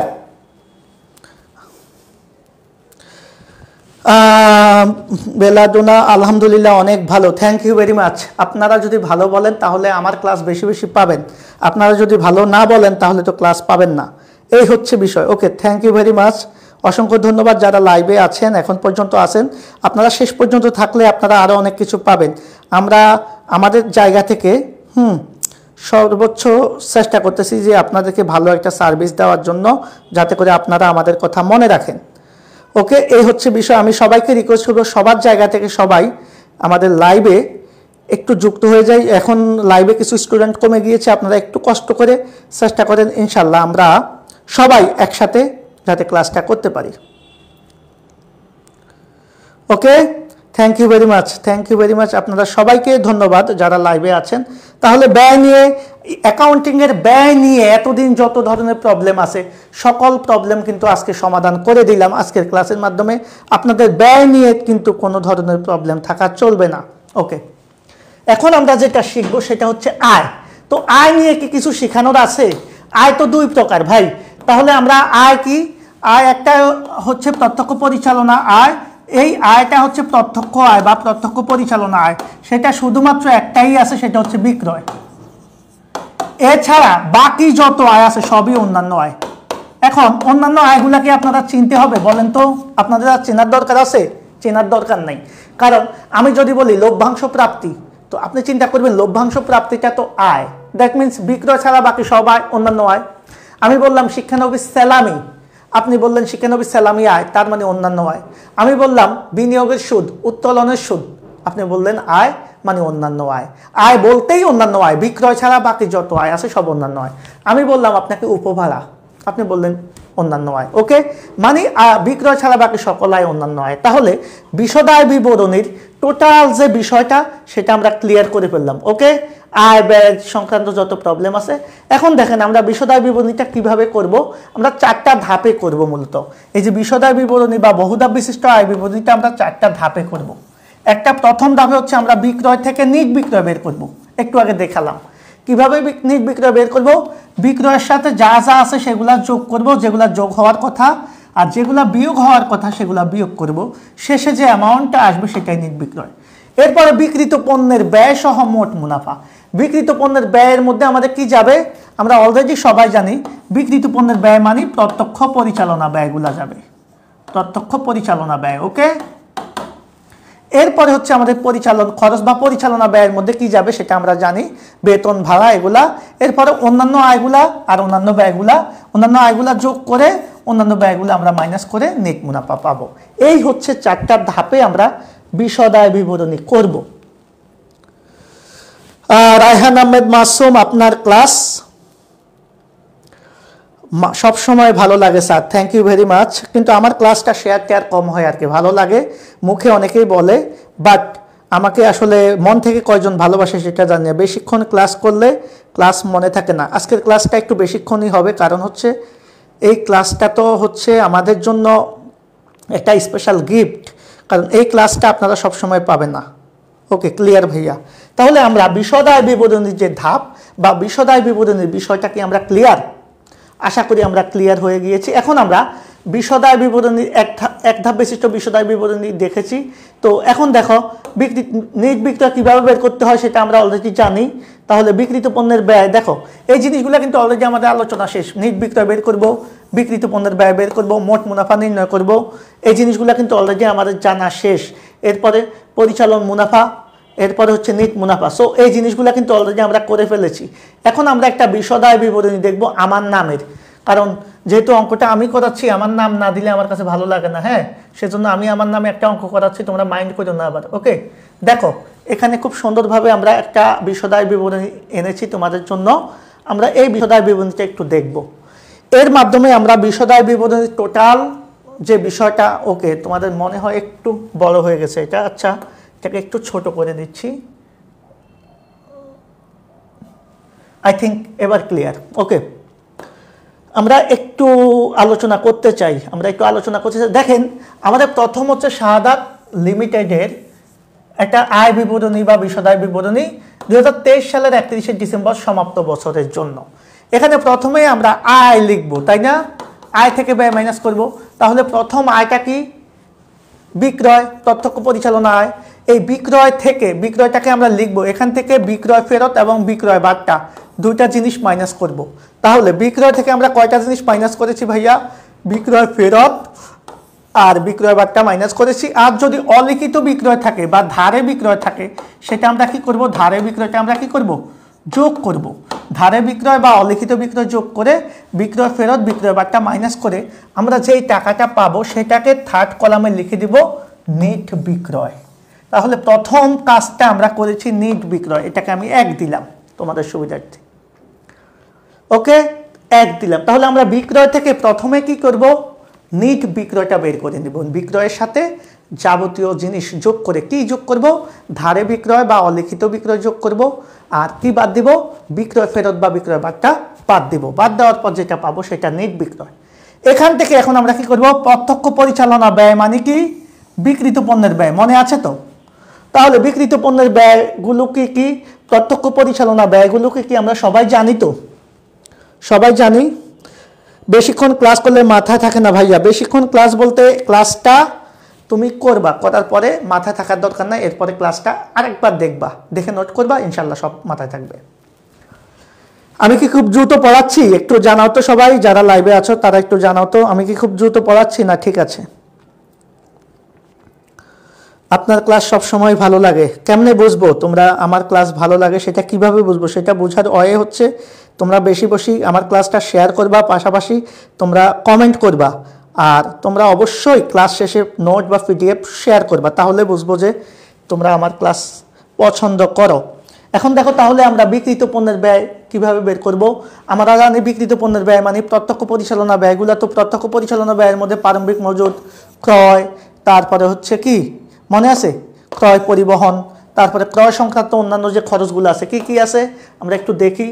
এই যে আমাদের ক্রয় সংক্রান্ত অন্যান্য খরচগুলো আছে, যেমন দেখো ক্রয় পরিবহন বা আন্তঃপরিবহন, ক্রয় পরিবহন বা আন্তঃপরিবহন, খেয়াল করো, ক্রয় পরিবহন বা আন্তঃপরিবহন, মজুরি, আমদানি শুল্ক, নগর শুল্ক বা আবগারি শুল্ক, রয়্যালিটি বা সত্ত্ব ভাড়া, জাহাজ ভাড়া, ডক চার্জ বা বন্দর খরচ, ড্রয়িং অফিসের বেতন, এই সবগুলা ব্যয় আমরা কি করব, যোগ করব। এগুলো হচ্ছে টোটাল প্রত্যক্ষ পরিচালনা ব্যয়। তবে এই যে প্রারম্ভিক মজুত পণ্য ছিল, এই প্রারম্ভিক মজুত পণ্যের আর ক্রয়কৃত পণ্যের যে পণ্যটা অবিকৃত থেকে যায় সেটাকে আমরা বলি সমাপনী মজুত পণ্য। কি পণ্য? সমাপনী মজুত পণ্য। যেহেতু এই পণ্যটা অবিকৃত থেকে গেছে, সেজন্য এই প্রত্যক্ষ পরিচালনা ব্যয় বের করতে, এই আমাদের কি প্রত্যক্ষ পরিচালনা ব্যয় থেকে নিট বিক্রয় বের করতে, এই প্রত্যক্ষ পরিচালনা ব্যয় থেকে সমাপনী মজুত পণ্যটা আমরা কি করব, বিয়োগ করে দেব। কেন বিয়োগ করব?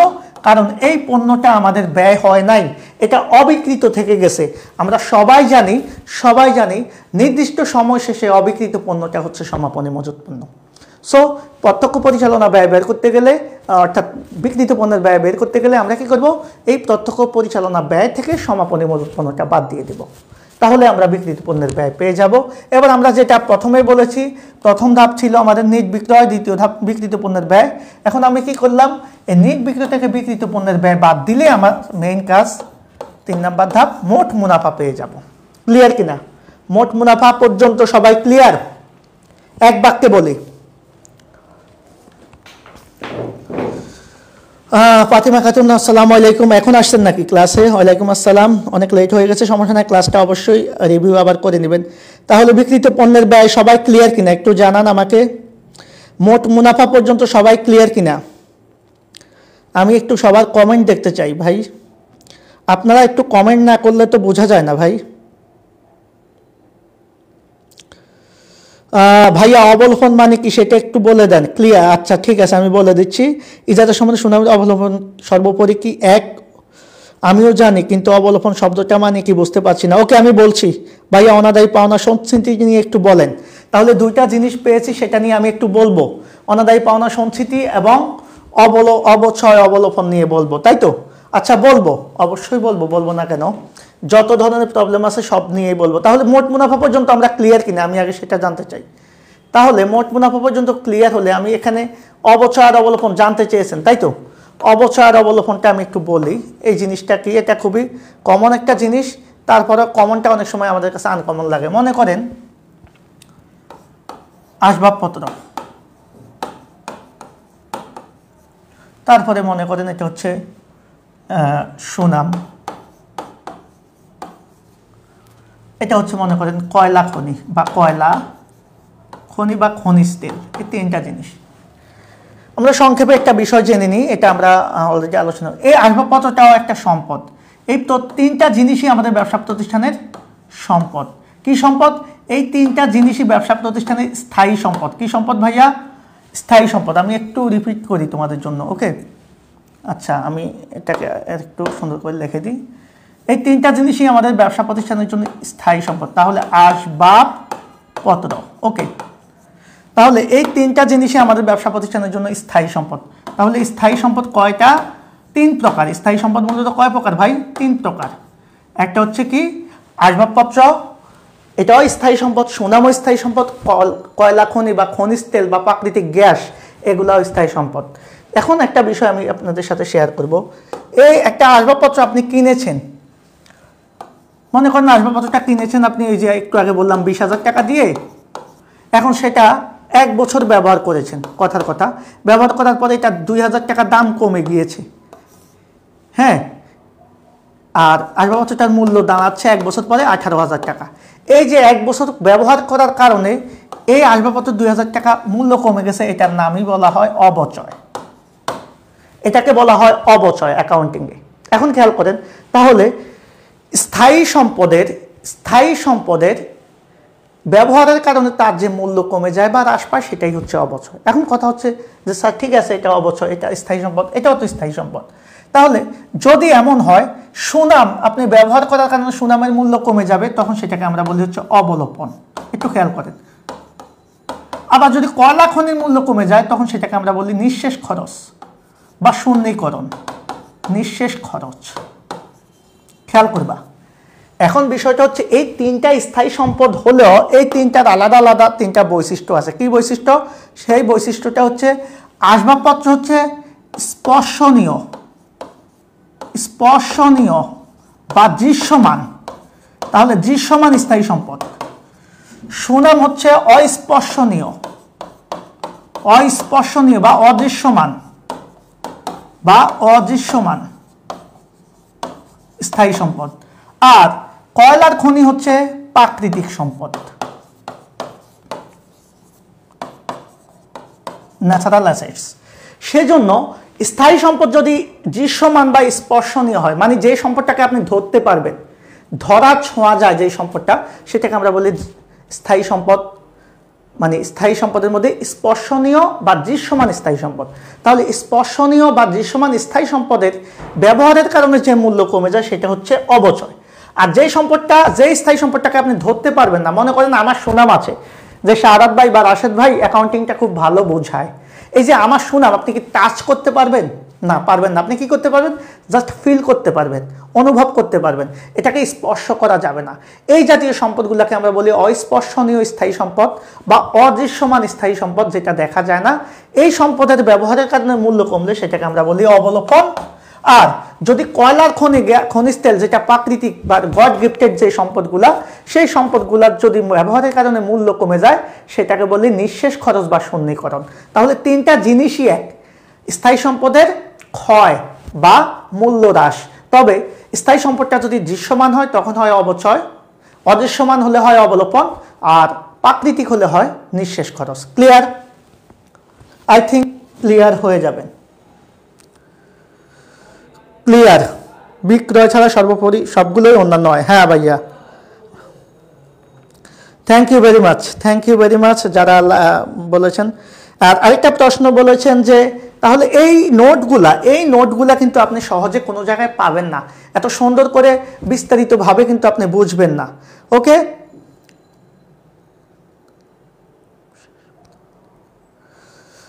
হ্যাঁ ভাইলা, কয়লা খনি কি আমাদের এই দিকে রয়েছে? আমাদের এই দিকে বলতে কোন দিকে? আমাদের এই দিকে বলতে কয়লা খনি তো সব জায়গায় থাকবে না কেন? হয়তো আমাদের এইদিকে ওই রকম নাই, আমরা উত্তোলনটা করতে পারি না। ওকে, আমরা এখন এবার পরের অংশটাতে যাই। দিনাজপুর, হ্যাঁ দিনাজপুরে আছে এই যে কিছু এর আগে বড় পুকুরি একটা কয়লা খনি পাইছে না। ওকে, এখন আমরা আরেকটা বিষয় জানি, কুরিন বা অনাদায়ী পাওনা। এটা নিয়ে একজনে প্রশ্ন করেছেন, যেহেতু অ্যান্সারটা দিতেই হবে। কুরিন না হলে বলবে যে ভাইয়া মনে হয় পারে না, বুঝায় না বুঝিয়ে চলে গেছে। কুরিন, এখন কুরিনটা কি? আমরা সবাই দেনাদার নামে একটা সম্পদ চিনি। দেনাদারকে মনে করেন যার কাছে প্রতিষ্ঠান টাকা পাবে সেই হচ্ছে প্রতিষ্ঠানের দেনাদার। অর্থাৎ মনে করেন আপনি একটা প্রতিষ্ঠান দিয়েছেন, আপনি সেই প্রতিষ্ঠানে মনে করেন আমার কাছে আপনি 20,000 টাকার মাল বাকিতে বিক্রি করছেন। তাহলে এই যে আমার কাছে বিক্রি করছেন 20,000 টাকার মাল, আমার কাছে আপনি টাকা ভবিষ্যতে পাবেন, এটাকেই অ্যাকাউন্টিংয়ে বলা হয় প্রাপ্য হিসাব। কি বলে? প্রাপ্য হিসাব, যার কাছে প্রতিষ্ঠান টাকা পাবে সেই প্রাপ্য হিসাবের সনাতন নাম ছিল দেনাদার। মনে করেন আপনি আমার কাছে 20,000 টাকার মাল বাকিতে বিক্রি করছেন, তাহলে আপনার দেনাদারের পরিমাণ কত? 20,000 টাকা। এখন দেখেন এই দেনাদার থেকে আমার কাছ থেকে, মানে আমি এতই ভালো মানুষ, মানে এতই ফেরেশতার মতো মানুষ, এতই ভালো মানুষ, আপনি শত চেষ্টার পরেও আমার কাছ থেকে এই 20,000 টাকা আদায় করতে পারেন নাই। আপনি অনেক ধরনের মামলা মোকদ্দমা, অনেক ঝামেলা টামেলা করে যাই করেছেন কেন, আমি আপনাকে সব মিলিয়ে কত টাকা দিয়েছি? 18,000 টাকা দিয়েছি। বুঝেন আমি কত ভালো মানুষ। আপনি চিন্তা করলেন এইরকম একটা ভালো মানুষের কাছে আমি 18,000 টাকা আদায় করতে পেরেছি, এটাই শুকরিয়া, আলহামদুলিল্লাহ। আমি বাকি যে 2,000 টাকা পাবো সেটার আশা ছেড়েই দিয়েছি, সেটা আল্লাহর হস্তে মাফ করে দিয়েছি, অথবা সেটা আমার এই জীবনে পাওয়া হবে না, পরবর্তী জন্মে যদি পাই আর কি। তাহলে এই যে 2,000 টাকার আশা আপনি আমার কাছ থেকে ছেড়ে দিয়েছেন, এটাকেই অ্যাকাউন্টিংয়ের ভাষায় বলে অনাদায়ী পাওনা। অনাদায়ী পাওনা। এই অনাদায়ী পাওনার সনাতন বা আরেকটা নাম হচ্ছে কুরিন। তাহলে এই কুরিনটা কি? দেনাদারের কাছ থেকে যে টাকাটা আদায় করা যায় না বা আদায়যোগ্য না বলে আমরা নিশ্চিত হয়েছি, সেই টাকাটাকে আমরা বলি কুরিন। এই কুরিনটা ব্যবসায়ের একটা পরিচালনা ব্যয়, কারণ এই টাকাটা আমি পাবো না, এটা আমার লস। ওকে। আর কুরিন সংস্কৃতিটা কি? কুরিন সংস্কৃতিটা কি একটু খেয়াল করবেন। কুরিন সংস্কৃতিটা কি? কুরিন সংস্কৃতিটা কি হচ্ছে, প্রতি বছর আপনি যেহেতু ব্যবসায়ী, আমার মতো অনেক সাধু কাস্টমার আপনার আসে। হ্যাঁ, আমার মতো ভদ্র নম্র সাধু যে 2-4 হাজার টাকাও দিতে চায় না, হ্যাঁ, এরকম অনেক কাস্টমার আসে। আপনি কিন্তু দেখেও চিনেন না, বা দেখে অনেক সময় বুঝেন না, বা বুঝলে অনেক সময় কিছু করার থাকে না। ব্যবসায়ীর খাতিরের লেনদেনটা বাকিতে করতে হয়।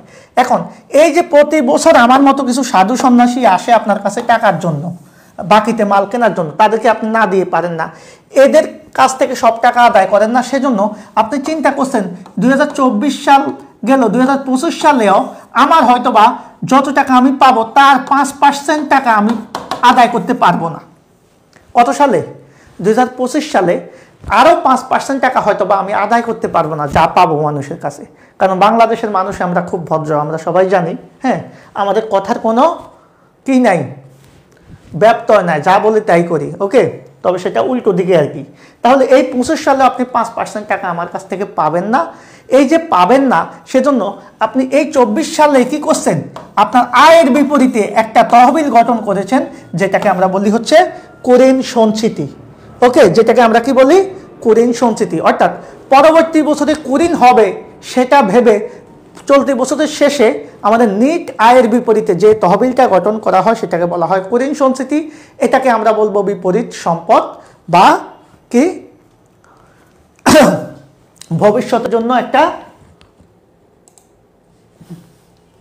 এমন হচ্ছে কেন, ভবিষ্যতের জন্য একটা সঞ্চিতি। ওকে, ক্লিয়ার? তাহলে কুরিন এবং অনাদায়ী পাওনা বা কুরিন সঞ্চিতির বিষয়টা ক্লিয়ার কিনা একটু বলেন তো। কুরিন মাইনাস পুরাতন কুরিন, না না না, এটা না। পুরাতন কুরিনটাও কুরিনের সাথে যোগ, কুরিনের সাথে পুরাতন কুরিনের সাথে নতুন কুরিনটা যোগ হবে, নতুন কুরিন সঞ্চিতিটা যোগ হবে, পুরাতন কুরিন সঞ্চিতিটা মাইনাস হবে। ওকে, এম কে আলামিন হোসেন, কুরিনের সাথে পুরাতন কুরিন যোগ হবে, বাকি সব ঠিক আছে। এটা আমরা করাবো, ম্যাথ করাতে গেলে আমরা কুরিনের কাজটা সব সুন্দর করে করাবো। ওকে,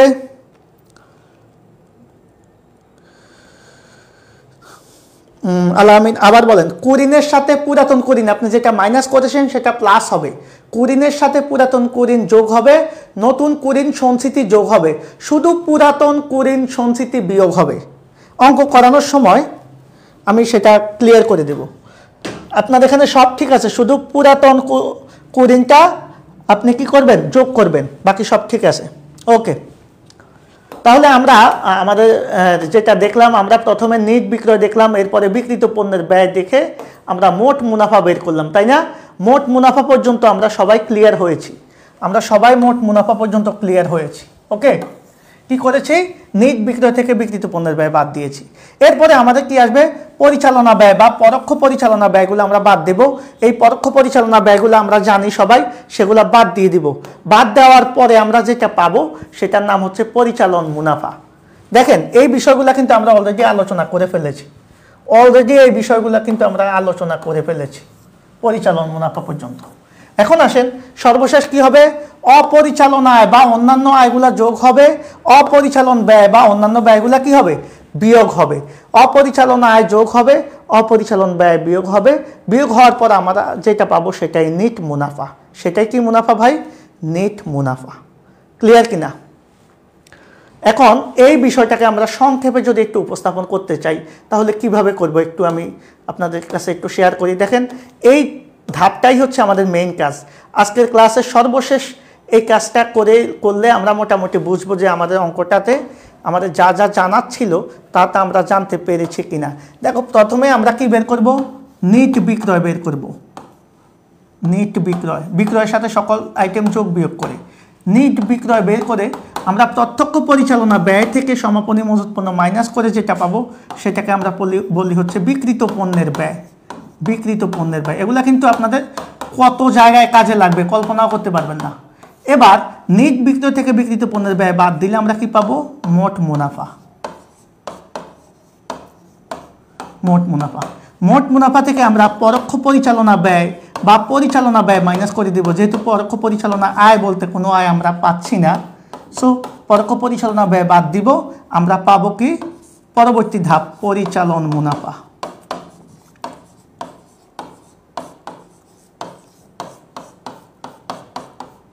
এবার এই পরিচালন মুনাফার সাথে আমাদের সর্বশেষ কি করব, অপরিচালন আয় বা অন্যান্য আয় কি করব, যোগ করব। অপরিচালন আয় যোগ করব, আর অপরিচালন ব্যয় বা অন্যান্য ব্যয়কে আমরা কি করব, বিয়োগ করব।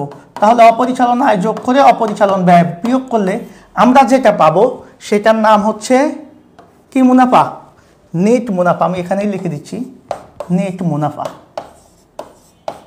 কি মুনাফা ভাইয়া, নেট মুনাফা।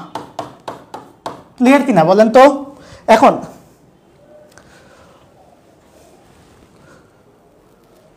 ও আমি কি, আমাকে দেখা যাচ্ছে না, একটা সমস্যা।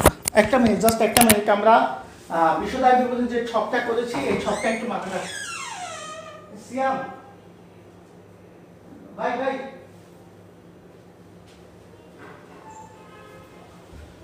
ওকে আমরা একটু দেখি,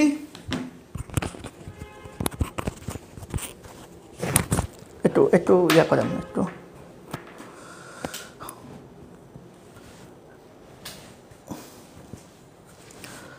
দেখা যাচ্ছে, আমাকে দেখা যাচ্ছে না মেবি? হ্যাঁ, আপনারা যারা আছেন,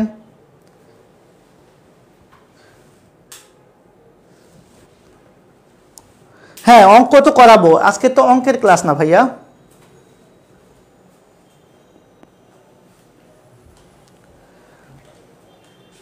আজকে তো অঙ্কের ক্লাস না।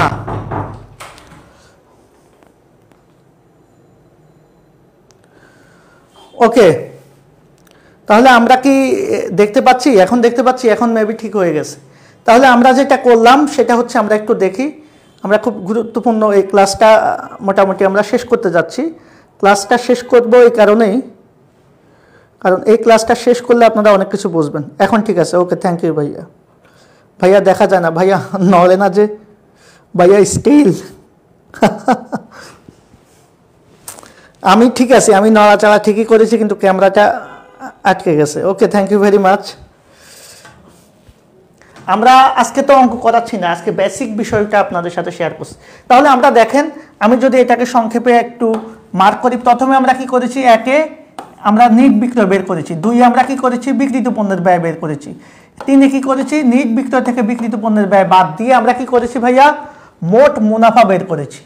এবার মোট মুনাফা থেকে চারে আমরা কি করেছি, পরিচালন ব্যয় মাইনাস করে 4 নম্বরে কি পেয়েছি, পরিচালন মুনাফা পেয়েছি। এবার এটার সাথে অপরিচালন আয় যোগ করে অপরিচালন ব্যয় মাইনাস করে সর্বশেষ 5-এ আমরা পেয়েছি হচ্ছে নেট মুনাফা। তাহলে এই কাজগুলা কি আমরা এখন পারবো বলেন তো? ক্লাস করার পর এখানে কারো কোনো প্রবলেম আছে কিনা একটু জানান তো। ক্লাস করার পর এই ধাপগুলাতে কোথায় কি বসবে এটাতে কারো কোনো প্রবলেম আছে কিনা? তাহলে আজকের ক্লাসের যদি এটাতে কোনো প্রবলেম থাকে তাহলে বুঝবো যে ক্লাসটা ভালো হয় নাই, যদি প্রবলেম না থাকে তাহলে বুঝবো যে ক্লাসটা ঠিক আছে। তাহলে আমরা আজকের ক্লাসে যতটুকু দেখলাম বিশদ আয় বিবরণের যে বিস্তারিত যে ব্যাখ্যাটা সেটা কিন্তু আমি দেখালাম। এরপরে প্রত্যেকটা আইটেম কিন্তু আমি ধরে ধরে বুঝিয়েছি, কেন এটা বিক্রিত পণ্যের ব্যয়ে যাবে, কেন এটা অন্যান্য ব্যয়ে যাবে, কেন এটা পরোক্ষ পরিচালন ব্যয়ে যাবে। তাহলে আয় ব্যয় টোটাল যত প্রবলেম ছিল সবই আলোচনা করা হয়েছে। জি ভাইয়া পারবো, সাবরিনা সুলতানা একজন বলেছেন পারবে, ইনশাআল্লাহ, থ্যাংক ইউ ভেরি মাচ। তাহলে প্রথমে নিট বিক্রয় বের করব, বিক্রিত পণ্যের ব্যয় বের করব, একটা থেকে আরেকটা মাইনাস করে মোট মুনাফা। এই চার্ট এখানে যেটা দিয়েছি এটা আপনাদের কোথায় কাজে লাগবে? আপনাদের উৎপাদন ব্যয় বিবরণীতে লাগবে, উৎপাদন ব্যয় লাগবে, খেয়াল করবেন। আপনাদের আর্থিক বিবরণীতে লাগবে, অনুপাতে লাগবে, হ্যাঁ। তারপরে হচ্ছে আপনাদের সিবিপি করতে গেলে লাগবে। এরপর হচ্ছে আপনাদের আরো ক্রয় মূল্য বিক্রয় মূল্য নির্ধারণ যেটা সেখানে লাগবে। অর্থাৎ এই একটা চার্ট কিন্তু আপনাদের অনেকগুলা ম্যাথে লাগবে, স্পেশালি যারা হচ্ছেন অ্যাডমিশন টেস্ট সামনে দিবেন, হ্যাঁ, তাদের কিন্তু এটা খুব বেশি কাজে লাগবে। আপনারা এটা এখন হয়তো ফিল করেন না, বাট এই জিনিসটা কিন্তু আপনারা সহজে পাবেন না। আমি যে ক্লাসটা আপনাদেরকে দিয়েছি, আমি গ্যারান্টি দিয়ে বলছি, টাকা দিয়েও ভর্তি হয়ে আপনি এরকম ক্লাস পাবেন না সব জায়গায়, ওকে। এটা কিন্তু অনেক বড় একটা পাওনা আপনাদের জন্য, যদিও আপনারা বিষয়টাকে জানি না কিভাবে দেখছেন। ক্লাসগুলো হাতে লিখে করালে বেস্ট হতো ভাই, হাতেই তো লিখছি। ও অঙ্ক তো এখন না, অঙ্কের সামনে করাবো, ওকে। আজকে অঙ্ক করাবো না, মূলত অঙ্ক করানোর মতো কোনো প্ল্যান নাই, কারণ হচ্ছে অনেক তথ্য আজকে তোমাদেরকে ডেলিভার করেছি। বেশি তথ্য দিলে আবার ভ্যাস খাইয়া যাবা, বুঝছো?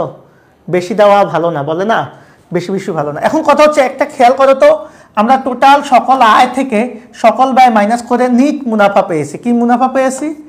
নিট মুনাফা। একটু খেয়াল করবো, আমি লাস্ট শেষ করব। এই যে নিট মুনাফাটা পেয়েছি, এটাতেই আমাদের হিসাব বিজ্ঞান প্রথম পত্রের নিট মুনাফাটা আমরা এভাবেই করব, কোনো প্রবলেম নাই। সেকেন্ড পেপারের নিট মুনাফাটাও এভাবে করব। তবে একটা কথা আছে, কি কথা? এই যে সেকেন্ড পেপার, এই অঙ্কটা আমরা করি হচ্ছে কোম্পানির, কার? কোম্পানির বা যৌথ মূলধনী কোম্পানির। এই কোম্পানির কিন্তু আয়ের উপর আলাদাভাবে কর দিতে হয়, যেটাকে আমরা বলি আয় কর সঞ্চিতি, বা আয়ের জন্য ভবিষ্যতে কর দেওয়ার জন্য আয়ের উপর একটা সঞ্চিতি রাখতে হয়, এটাকে বলে আয়কর সঞ্চিতি। কিন্তু এক মালিকানা ব্যবসায় আলাদাভাবে কর দেওয়া লাগে না, একবার কর দিলেই হয়। সেজন্য এক মালিকানা ব্যবসায় কিন্তু আমাদের এটাই নিট মুনাফা এখানে অ্যান্সার। কিন্তু যদি আমরা যৌথ মূলধনী কোম্পানি অঙ্ক যেহেতু আজকে করতেছি, মানে হিসাব বিজ্ঞান দ্বিতীয় পত্র, তখন এখানে যে নিট মুনাফাটা আসবে সেটার নাম হয়ে যাবে কর পূর্ব নিট মুনাফা। কি মুনাফা? কর পূর্ব নিট মুনাফা বা কর পূর্ববর্তী নিট মুনাফা। কেন? কারণ এই নিট মুনাফা থেকে আমাদের ভবিষ্যতে করের জন্য সঞ্চিতি রাখতে হবে, কারণ এখানে কোম্পানি যেহেতু আলাদাভাবে কর দিতে হবে বাধ্যতামূলক, সেজন্য এই মুনাফাটাকে আমরা এখন আর নিট মুনাফা না বলে কি বলবো? কর পূর্ববর্তী নিট মুনাফা। এই কর পূর্ববর্তী নিট মুনাফা থেকে আমরা সমন্বয় অঙ্ক করতে গেলে দেখব, সমন্বয়ে একটা আয়কর সঞ্চিতি পাবো, যেটাকে আমরা বলি নতুন আয়কর সঞ্চিতি। সেই নতুন আয়কর সঞ্চিতিটা আমরা কি করব? মাইনাস করব। নতুন আয়কর সঞ্চিতিটা আমরা কি করব? মাইনাস করে দেব। এখান থেকে মাইনাস করে দেওয়ার পরে যেই মুনাফাটা পাবো সেটার নাম হচ্ছে কর পরবর্তী নিট মুনাফা, অথবা শুধু নিট মুনাফা, কর পরবর্তী নিট মুনাফা। এভাবেই আমাদের বিশদ বিবরণীটা শেষ হবে। তাহলে ক্লিয়ার কিনা বলেন তো? আয়কর সঞ্চিতিটা কোথায় পাবো? সমন্বয়ে পাবো, রেও মিলে না, রেও মিলেও একটা দেওয়া থাকবে। আয়কর সঞ্চিতি নিয়ে আমরা ক্লাস নিতে হবে আমাদের, নর্মালি বললে আপনারা অনেক কিছু বুঝবেন না, ওকে। তাহলে কর পরবর্তী নিট মুনাফাটা আমরা কিভাবে বের করব সেটা আমরা তখন দেখাবো। এখন দেখেন তো এই অংশটা ঠিক আছে কিনা, এতটুকু ঠিক আছে কিনা একটু সবাই দেখেন, সবাই একটু জানান, যারা লাইভে আছেন তারা একটু জানান, আমরা ক্লাসটা যাতে শেষ করতে পারি। শুরু তো করলামই, ক্লাসটা যাতে শেষ করতে পারি আমরা একটু সবাই একসাথে জানি। সবাই সবার জায়গা থেকে সর্বোচ্চ পরিমাণ ট্রাই করি, যে দেখি বাকি যারা আছেন। কমেন্ট তো খুব কম কমেন্ট আপনারা করেন। ভাইয়া প্লিজ ঋণটা বলেন, কি পুস্তক ঋণটা বলেন। আশার আলো একটু পেলাম, আলহামদুলিল্লাহ। আসসালামু আলাইকুম তাসলিমা স্নেহা, আপনি কি এখন এসেছেন? পুস্তক ঋণ মানে দেনাদার, পুস্তক ঋণ মানে হচ্ছে দেনাদার, এগুলো নিয়ে আলোচনা করব আমি। আর্থিক বিবরণী কলালে সবই করাবো। যারা পেইড বেসের স্টুডেন্ট আছেন তারা অবশ্যই ক্লাসগুলো পাবেন।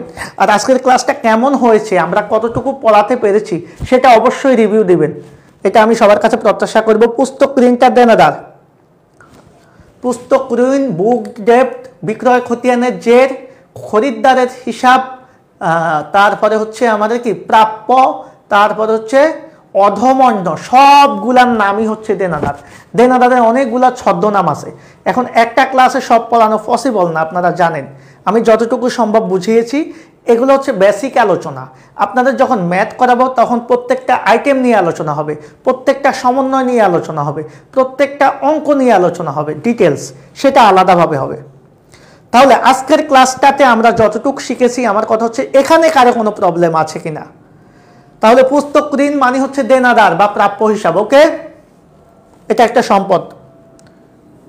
শেষের দিকে বুঝিনি, শেষের দিকে মানে এই জায়গাটাতে আমাদের নেট মুনাফা পর্যন্ত বুঝেছ তো, কোন জায়গাটা বুঝো নাই আরেকবার একটু কষ্ট করে কমেন্ট করো। সাবরিনা সুলতানা, আমি রিপ্লাই করব। প্রথম হচ্ছে আমরা নিট বিক্রয় বের করব। আমি আবারও বলেছি নিট বিক্রয় বের করব। কিভাবে বের করব সেটা আমি বলেছি, বিক্রয়ের সাথে যাবতীয় আইটেম যোগ বিয়োগ করে। এরপরে বিক্রিত পণ্যের ব্যয় কিভাবে বের করব, ওই যে প্রত্যক্ষ পরিচালনা ব্যয় থেকে সমাপনী মজুত পণ্যটা বাদ দেব। এরপরে মোট মুনাফা আসবে কিভাবে, নিট বিক্রয় থেকে বিক্রিত পণ্যের ব্যয় বাদ দিয়ে। অর্থাৎ এটাকে যদি ধাপ আমি 1 ধরি, খেয়াল করো, এটাকে 1 ধরলাম, এটাকে 2 ধরলাম, এটা হবে কত 3। 3 কি হবে 1 - 2 = 3। মানে নিট বিক্রয় থেকে বিক্রিত পণ্যের ব্যয় বাদ দিলে মোট মুনাফা। এখান থেকে পরিচালনা ব্যয় বাদ দিলে আমরা পাবো পরিচালন মুনাফা। পরিচালন মুনাফার সাথে অপরিচালন আয় যোগ করে অপরিচালন ব্যয় বাদ দিলে আমরা পাবো নিট মুনাফা। কিন্তু এটা যেহেতু যৌথ মূলধনী কোম্পানির, এখানে আলাদা কর দিতে হবে। তাহলে এই মুনাফাটাকে আমরা নাম দিব কি, কর পূর্ববর্তী, মানে কর এখনো আমরা দেই নাই, তার পূর্বের নিট মুনাফা, অর্থাৎ কর পূর্ববর্তী নিট মুনাফা। কিন্তু ফার্স্ট পেপার হলে এটাই হতো নিট মুনাফা, এখানেই নিট মুনাফা হতো। কিন্তু সেকেন্ড পেপারে হওয়ার কারণে এখানে কি লিখতে হবে, কর পূর্ববর্তী নিট মুনাফা, কারণ এখান থেকে আয়কর সঞ্চিতিটা বাদ দিতে হবে। আর এই আয়কর সঞ্চিতি আমরা কোথায় পাবো, আমরা সমন্বয়ে পাবো। আয়কর সঞ্চিতিটা পাবো কোথায়, সমন্বয়ে। কিভাবে পাবো, সমন্বয়ে বলা থাকবে যে নিট মুনাফার উপর 5% সঞ্চিতি রাখতে হবে, বা 10,000 টাকা সঞ্চিতি রাখতে হবে, বা বলে দিবে, প্রশ্নে বলে দিবে। যেহেতু আমরা অঙ্ক করি নাই সেজন্য সিস্টেমটা অনেকে বুঝি দেয়। তাহলে এই আয়কর সঞ্চিতি কোথায় পাবো, সমন্বয়ে পাবো। আয়কর সঞ্চিতি 2টা থাকবে, খেয়াল করো, একটা হচ্ছে রেয়া মিলে থাকবে, একটা সমন্বয়ে থাকবে। আমরা সমন্বয়টা এই কর পূর্ব মুনাফা থেকে বাদ দিয়ে দিব। এখন কথা হচ্ছে কেন বাদ দিবা, কারণ কোম্পানিকে এই আয়ের উপর পরবর্তী বছর কর দিতে হবে। তাহলে তুমি যদি মনে করো সাপোজ তুমি 1 লাখ টাকা আয় করেছ, কথার কথা, এখন 1 লাখ টাকা আয় করেছ, এই টাকাটা কি তোমার মুনাফা হয়ে যাবে, হবে না। কারণ এখান থেকে মনে করো তুমি 10,000 টাকা কর দিবা সামনের বছর, তাহলে তোমার অ্যাকচুয়াল আয়টা এখন কি হবে, এই 1 লাখ থেকে এই 10,000 মাইনাস হয়ে যাবে। এই 10,000 হচ্ছে আয়কর, সেজন্য এই আয়কর সঞ্চিতিটা মাইনাস হয়ে যাবে। পরবর্তী যে মুনাফাটা আসবে 90,000 টাকা, এটাই হবে কর পরবর্তী বা কর বাদ নিট লাভ, অথবা শুধু নিট লাভ, অথবা শুধু নিট মুনাফা। সাবরিনা সুলতানা, ক্লিয়ার কিনা? তাহলে এই আয়কর সঞ্চিতিটা আমরা পাবো রেয়ামিল থেকে না, সমন্বয় থেকে। তাহলে আমরা এভাবেই কিন্তু কি করব, বিশদায় বিবরণীটা করব। ভাইয়া শেয়ার ইস্যুর অধ্যায়ের একটা প্রশ্ন করতে পারি? আচ্ছা করেন, সমস্যা নাই, তবে আজকে শেয়ার ইস্যুর ক্লাস না, তারপরে আপনি করেন। আমি এর মধ্যে বাকি কারো কোনো প্রশ্ন আছে কিনা আপনারা একটু জানান। আপনারা একটু জানালে আমরা যেটা করতে পারবো, আমরা সেটা অবশ্যই কি করতে পারবো,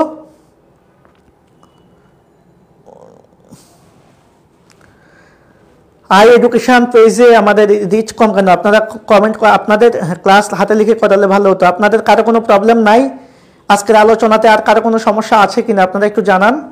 আজকের আলোচনায় আর কারো কোনো প্রবলেম নাই নাকি? আজকের ক্লাসটা আপনাদের কেমন লেগেছে 1 বাক্যে বলে যান, সবাই 1 বাক্যে বলেন, তাহলে আমরা ক্লাসটা শেষ করতে পারবো কিনা আমরা ট্রাই করব। আপনাদের ক্লাসটা কেমন লেগেছেন? সবাই নোট করেছেন? নোট করেছেন সবাই? নোট করা কি হয়েছে ভাই?